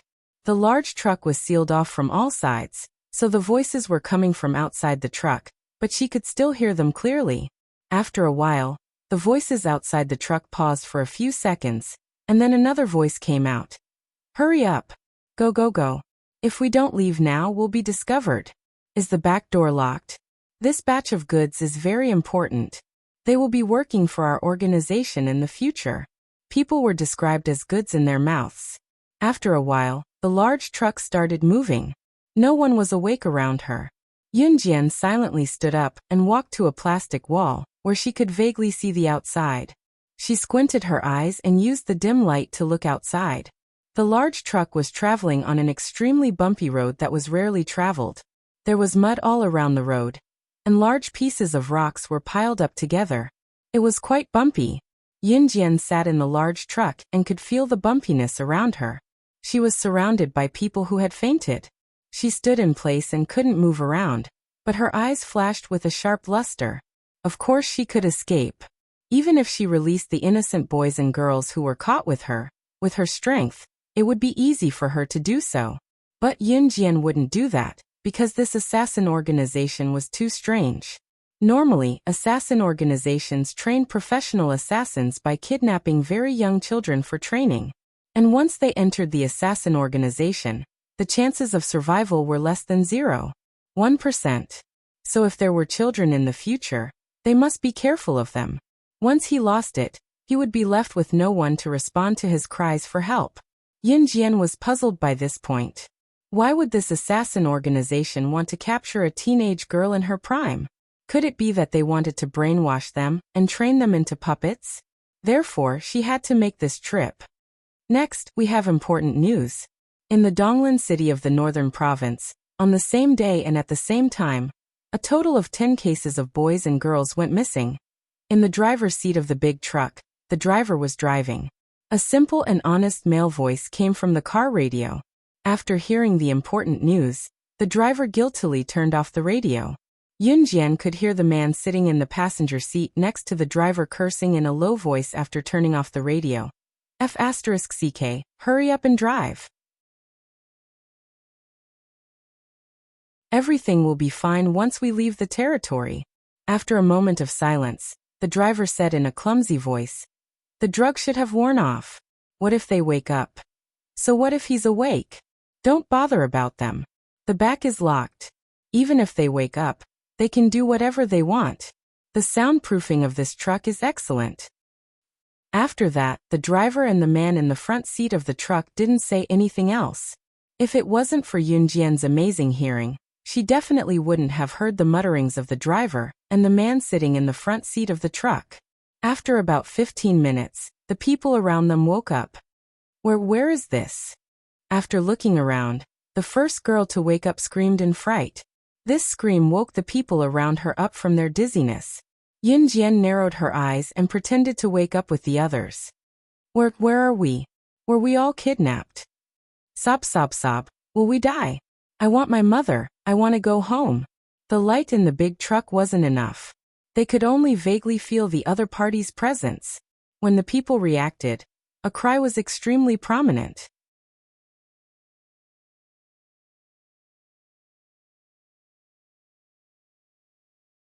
Chapter 1735. Xiang Jiai was, after all, the daughter of a wealthy family. Just like Luo Mei, her family was extremely wealthy. She had grown up with gold in her mouth. Usually, she was so delicate that she did not even know how to do the housework herself.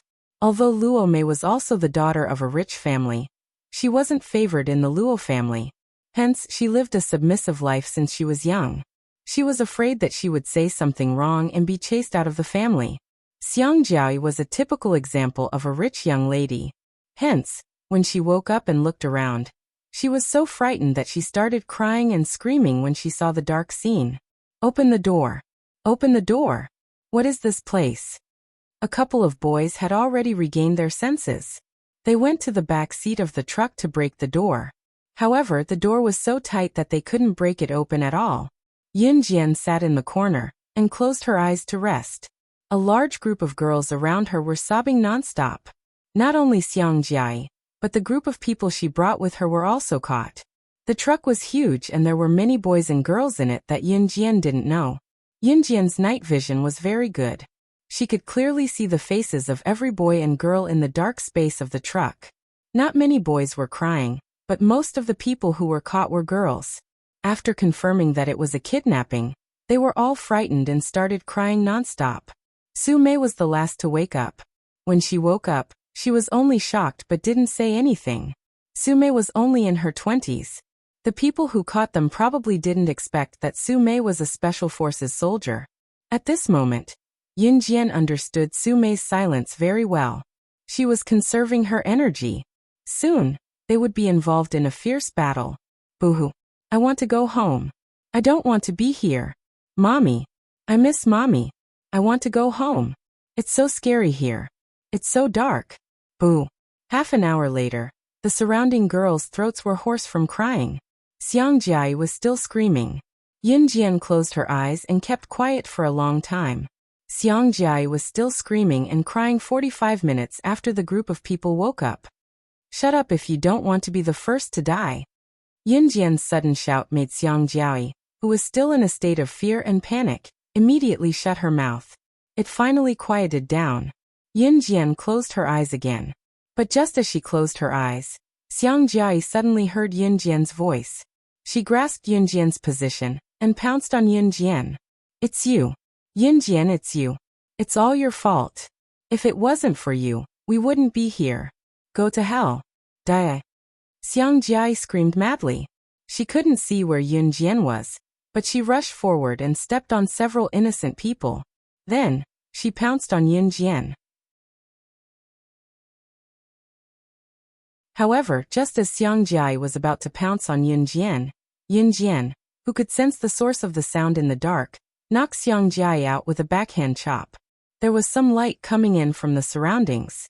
The surrounding boys and girls were shocked when they saw Yun Jian's dexterity. It's noisy. Yun Jian frowned. She directly put the unconscious Xiang Jiai aside and closed her eyes again to recuperate. The surrounding boys and girls all sucked in a breath of air, and it was obvious that they were all silent. After a while, the boy who failed to break down the door with his men just now walked near Yun Jian. With the help of the light coming in from the outside, the boy tried to calm himself down. He looked at Yun Jian, who had closed her eyes, and asked softly, "Hello Yun Jian. My name is Ma Yichen. I see that you're not flustered at all. Well, I want to ask you if you know our current situation." After the boy who called himself Ma Yichen and his friends fainted, they woke up in this truck inexplicably. Of course, he was also afraid, but as a man he just didn't want to show his fear. "Brother Yichen, what's the use of asking her? She's not a god. How can she know? I think she can't even protect herself. She's still pretending to be noble and not afraid at all. Brother Yichen, I won't let you be a good person today. So what if that group of people kidnapped us? Brother Yichen, you know Taekwondo, Wushu and Judo. Are you afraid of them?" A rather confident female voice came from the surroundings. There was a hint of flaunting in her words. Yun Jian opened her eyes. "Ro, don't talk nonsense." Ma Yichen quickly stopped the girl. The girl's name was Huyiru. When she heard this, Huyiru was still unconvinced. She was about to continue speaking when Yun Jian's cold words made everyone panic.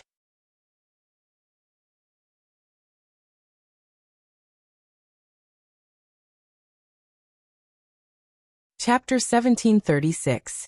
Welcome to the world of killers. Yun Jian's words aroused fear in the hearts of the people present. What do you mean by the world of killers? What are you talking about? After Yun Jian's words fell, there were immediately frightened exclamations from the surroundings. What was she talking about? What world of killers? They were kidnapped now, not playing a game. For some reason, Ma Yichen and the two boys standing next to him felt a surge of hot blood in their hearts when they heard Yun Jian's words, even though they did not know what Yun Jian meant. What she said just now made their hearts boil. "It seems that you know where we are? Then, can you please tell us what's the situation we're in now? Did someone kidnap us or?" After a moment of excitement, Ma Yichen looked at Yun Jian and pleaded with Yun Jian to tell him. He was suddenly drugged, and when he woke up, he was loaded onto an airtight big truck and was transported to an unknown place without any help, no matter how much he screamed. Not to mention those girls who cried at the beginning. Even Ma Yichen himself was flustered. However, as a boy, he had to be strong. Could he be like the girls present, clenching his fists and wiping his tears with the corners of his eyes? This was simply an impractical thing. Ma Yichen's anxious question did not get a reply from Yun Jian. At this moment, Yun Jian had closed her eyes. Finally, it was quiet for a while. After a while, Huyiru, the girl who looked down on Yun Jian just now, began to grumble again. "Brother Yichen, look at her behavior. She clearly doesn't know anything and is still pretending. Wasn't the girl who was knocked unconscious by her just now scared? It's normal for girls to cry when they are scared. What about her? She actually said, 'Shut up if you don't want to be the first to die.' As if she is very powerful. Who does she think she is? So powerful." After Huyiru said this, the noisy space suddenly fell silent. Huyiru swallowed her saliva. Noticing the sudden silence around her, she turned to Yun Jian and added, "My brother Yichen is so powerful, but he's not as arrogant as you. Shut up, all of you. We don't even know where we're going later. We've been arguing for almost an hour, and we don't even have the strength to speak. Other than being slaughtered. What else do you want?" The moment Huyiru finished speaking, Su Mei, who had been silent all this while, could not help but speak up. Yun Jian's reply was brief because she didn't want to use all her energy to talk. Su Mei couldn't help but open her mouth. These people were too noisy. After Su Mei finished speaking, Huyiru paused. She had nothing to say. Just now, Yinjian asked you to shut up because she wanted you to conserve your energy. Otherwise, you won't even have the strength to fight back. We don't have anything to eat or drink right now. What's the use of crying and talking all the time? Other than exhausting your energy, do you think you can go back if you cry and talk? If you don't want to die, then shut up quickly. We don't know what will happen later. No one will be able to save you here. Alright, I won't say anymore. Help yourselves.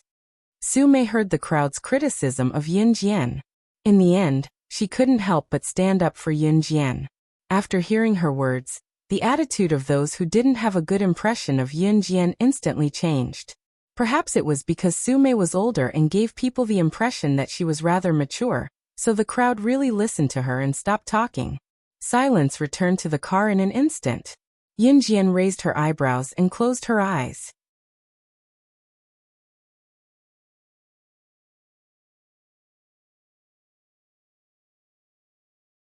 Chapter 1737. The big truck drove for at least 10 hours before it finally left Country Z. Then it kept driving, heading to a place unknown to the girls. Yin Jian could feel the trajectory of the car. She remained silent, but looked at the scene outside through the small gap in the plastic wall. Will we be sold? After a long time, a young girl hiding in the corner spoke up. After being silent for so long, they were hungry and thirsty. In addition, the girls had cried until they had no strength left. At this time, they were all dizzy and did not even have the strength to raise their hands. Yin Jian and Su Mei had only said a few words, so they were full of energy now. Then will we be sold off to some old bachelor in the countryside as wives or something like that, just like in the movies? I don't want to. I'd rather die than be sold. As soon as the girl finished speaking, the other girls were so scared that their faces turned pale. Their minds immediately filled with many images, and they were so scared that their bodies kept twitching. In 1999, there were many movies where rural women or children were abducted and sold. The main purpose was to remind everyone to be on guard. There were many good people in this world, but there were also bad people. As mothers, they had to keep an eye on their children at all times. As children, they should not run around casually or leave their mother's line of sight. In times of crisis, as long as someone said something scary, someone would immediately fill in an even scarier image. In the end, everyone was scared together. This was not uncommon. When the girl spoke, the surrounding people's faces changed. Just imagining an old bachelor in the countryside who had not bathed for a few years pouncing on her, that image. Ah, no. I don't want to. I want to go home. Brother Ichen, you must protect me. The more Huyiru thought about it, the more scared she became. In the end, she was so scared that she threw herself on Ma Ichen. Ma Ichen reached out and placed his hand on Huyiru's back to comfort her, but he did not say anything. After a while, it quieted down again. After about 10 hours of driving, the big truck finally stopped. The car did not stop. Although the people present were starving, they were afraid of what would happen in the future. However, they did not feel extreme fear. At this moment, the car stopped. This meant that the future that everyone feared would happen had arrived. What? What should I do? Woo-woo. I will never come out alone in the future. God, I was wrong. Please save me. A young girl's mosquito-like cry for help came from the corner. But there was nothing he could do. 5 hours ago, Xiang Jiai had already woken up. After waking up, Xiang Jiai did not cause any trouble for Yin Jian. Xiang Jiai's friend repeated Su Mei's words to Xiang Jiai. After hearing this, Xiang Jiai felt that she should conserve her energy. She was going to kill Yin Jian sooner or later. This slut. Do you know who you are? Wasn't she just the young madam of the Inhun organization? What's so great about that? Bang! Just as everyone's thoughts drifted away, the back door of the big truck was opened. Perhaps it was because they had not seen the light for a long time. The moment the back door of the big truck was opened, everyone present squinted their eyes. It was already 10 minutes into the evening. Since they were caught in the morning, the truck had been on the road for 10 hours. The sun was about to set. It was obvious that they had been transported out of the country. Yin Jian also squinted her eyes slightly. When everyone saw a row of people holding all kinds of machine guns, pistols and other weapons, their faces turned green with fear. Guns. Guns. Those are guns. The girls began to scream in fear again. Standing in front of them was a group of men dressed like foreigners. Hearing the screams of the girls, the man standing at the front cursed in a low voice. He lifted the machine gun and was about to shoot at them, but he was stopped by the man beside him. The man beside him was dressed very formally, but his looks were average. After the man stopped the machine gun, he turned to look at the girls. Finally, he spoke to them in Chinese.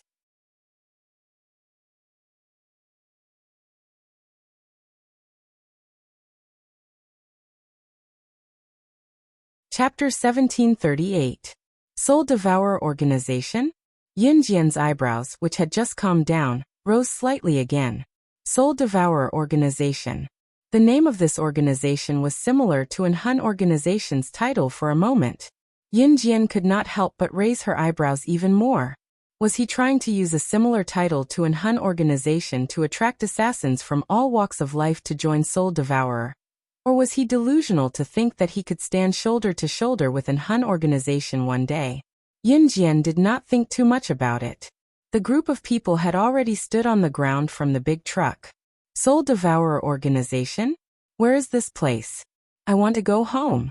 I want to go home. Seeing that the foreign man could speak Chinese, a girl shook her head and screamed. She was so scared that her face turned green. Our Soul Devourer organization is naturally an assassin organization, and this place is obviously the assassin training base of our organization. The foreign man, who was standing at the front, explained to the crowd in fluent Chinese. After that, the foreign man bowed to the crowd and continued speaking in a very gentlemanly manner. And you are very honored to be trained as assassins of our Soul Devourer organization. My name is Jean. You can call me Jean. Coach. Okay, I like this title very much. As soon as Jean finished speaking, the girl, who had been hiding in the corner, saw that Jean was elegant and gentlemanly. She immediately begged for mercy.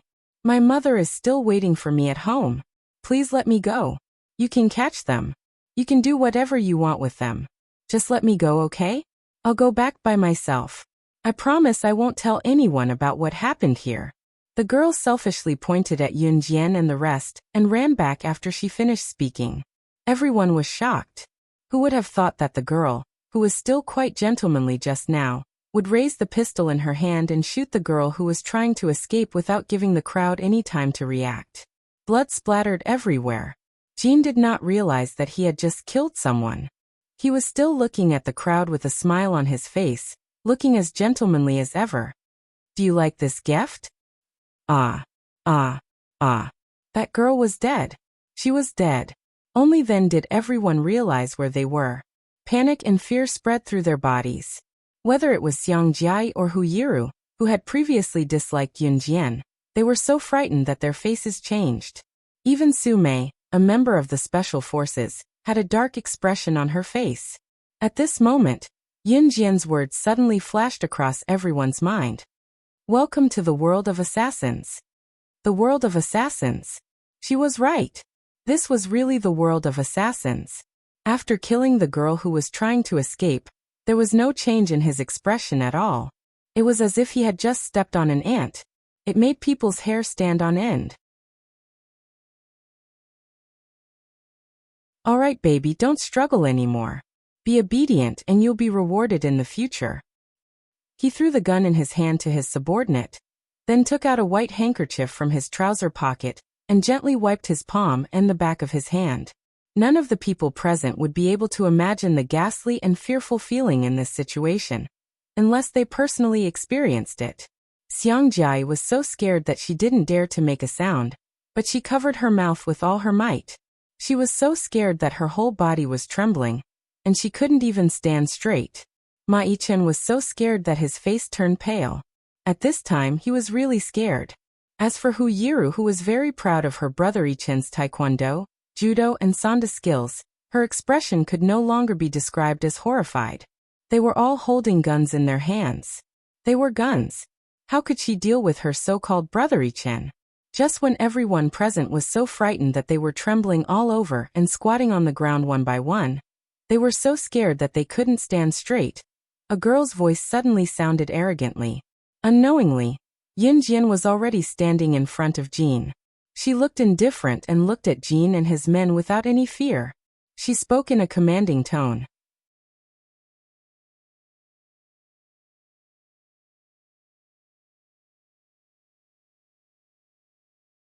Chapter 1739. When the girl realized what kind of place this was, she was so scared that she turned around and ran away. However, she was shot dead by Xian, and her blood splattered on the spot. This scene made everyone present turn pale with fright. The first impression Xian gave was that of a gentleman, and it was the same now. However, when the girl tried to escape, he smiled and killed her with one shot as if he was stepping on an ant. What did the girl do wrong? She did nothing wrong. She was just scared and wanted to leave. What about this group of people? They didn't even give her a chance to explain, and killed her directly.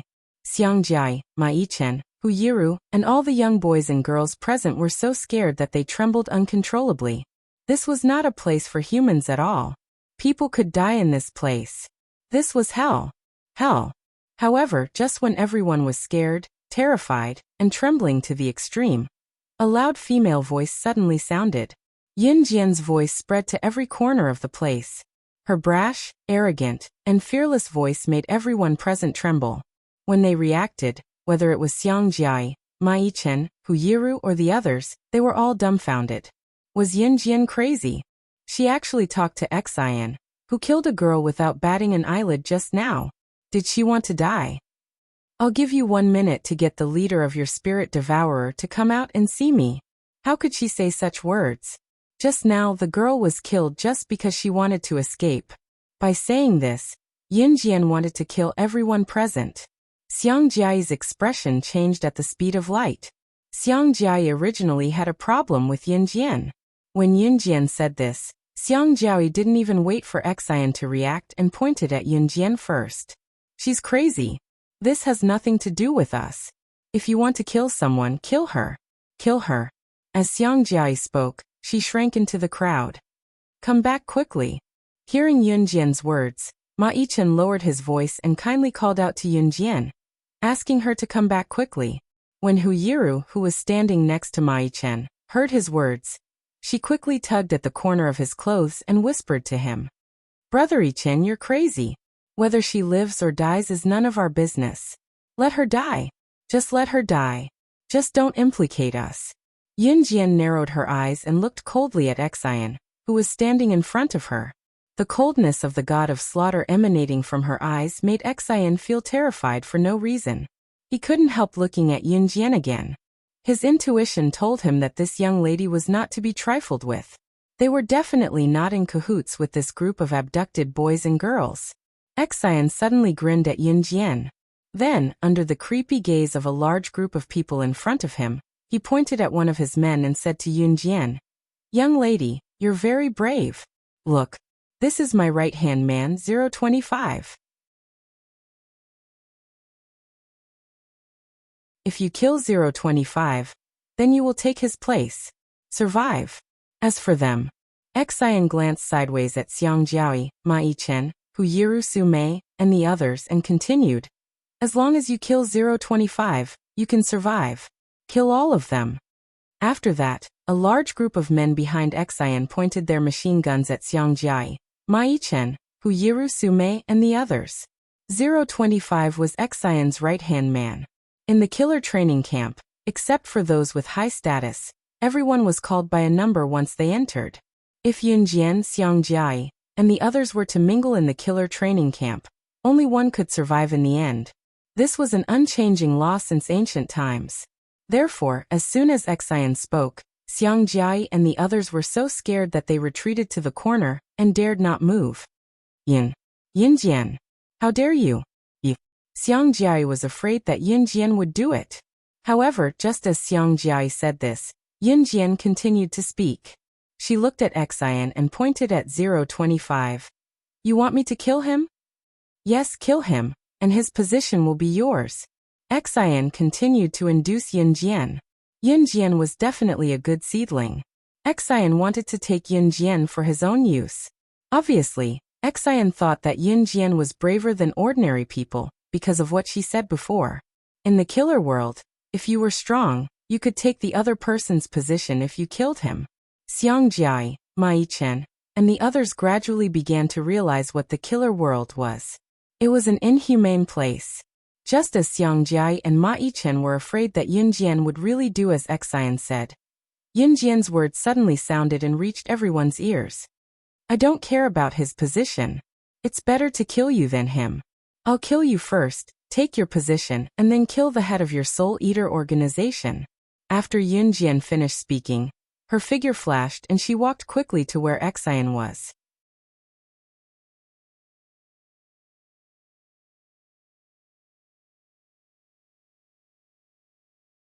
Chapter 1740. What Yunjian had said was enough to shock everyone present, and it was enough for Xian to kill her.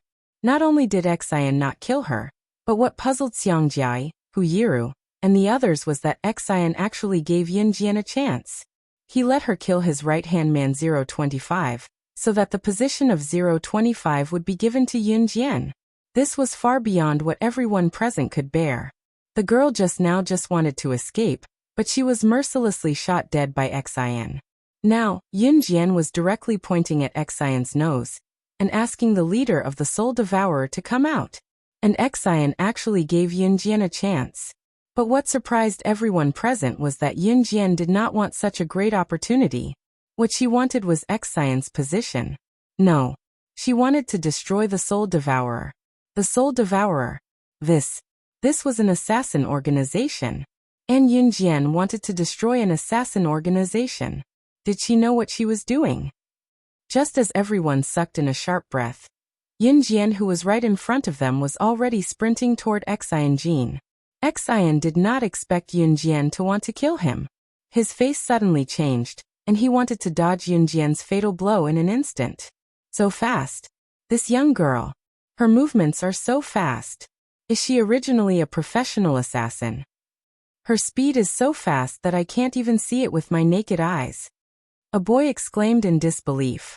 He was dumbfounded, and his mouth was wide open, unable to close for a long time. Oh my God! Look! Just as the boy's mouth was wide open, and he was so shocked that words could not describe it, a voice louder than the boy's came out. Right after that, everyone turned to look at Yunjian. Perhaps it was because the boy who spoke last spoke louder than the rest. Yunjian flashed by like a phantom, and at this time, Xian's pupil shrank. Xian was not for show. The moment Yunjian flew towards him, he instantly dodged Yunjian's powerful blow. Just as Xian was about to dodge Yunjian's powerful blow, something happened that made everyone present go crazy. They saw that Yunjian's trajectory, which was still attacking Xian, suddenly reversed. She seemed to be able to predict the future, and knew how Xian would avoid her technique. In the next moment, she opened the 5 fingers of her left hand, and a bright butterfly knife immediately appeared in her hand. She stabbed the knife into the center of Xian's heart. Xian had already blocked Yunjian's first move, but unexpectedly, Yunjian saw through his move. The butterfly knife left a lightning-like afterimage in front of everyone present, and stabbed directly into Xian's heart. The knife stabbed into the center of Xian's heart. The knife fell, and the knife was pulled out. After Yunjian stabbed the butterfly knife into Xian's heart, she directly pulled it out of Xian's heart in the next second. Xian's eyes widened. He even had no time to react before he died on the spot. She killed someone. She killed someone. Xiangjiai's initial disdain toward Yunjian was replaced by shock at the speed of light when she saw the bloody butterfly knife in Yunjian's hand. Xiangjiai was so scared that her lips turned pale. She seems to belong to the god of killing who lives in such a world. At this time, Ma Yichen looked at Yunjian blankly and said this involuntarily. As soon as he said this, the group of men who had followed Xian with machine guns turned their heads, and left one after another. Seeing that their kidnappers had left, Ma Yichen and the rest were terrified of Yunjian's actions, but they were elated that they could finally leave this godforsaken place. However, just when they relaxed their tense emotions, Yunjian shook the butterfly knife in her hand, which had just been wiped with paper, and sneered at the corner. You're tuning in to the Li Mei's Wuxia Whispers YouTube channel. We're so grateful for your support, and don't forget to subscribe to join us on this incredible journey through captivating stories.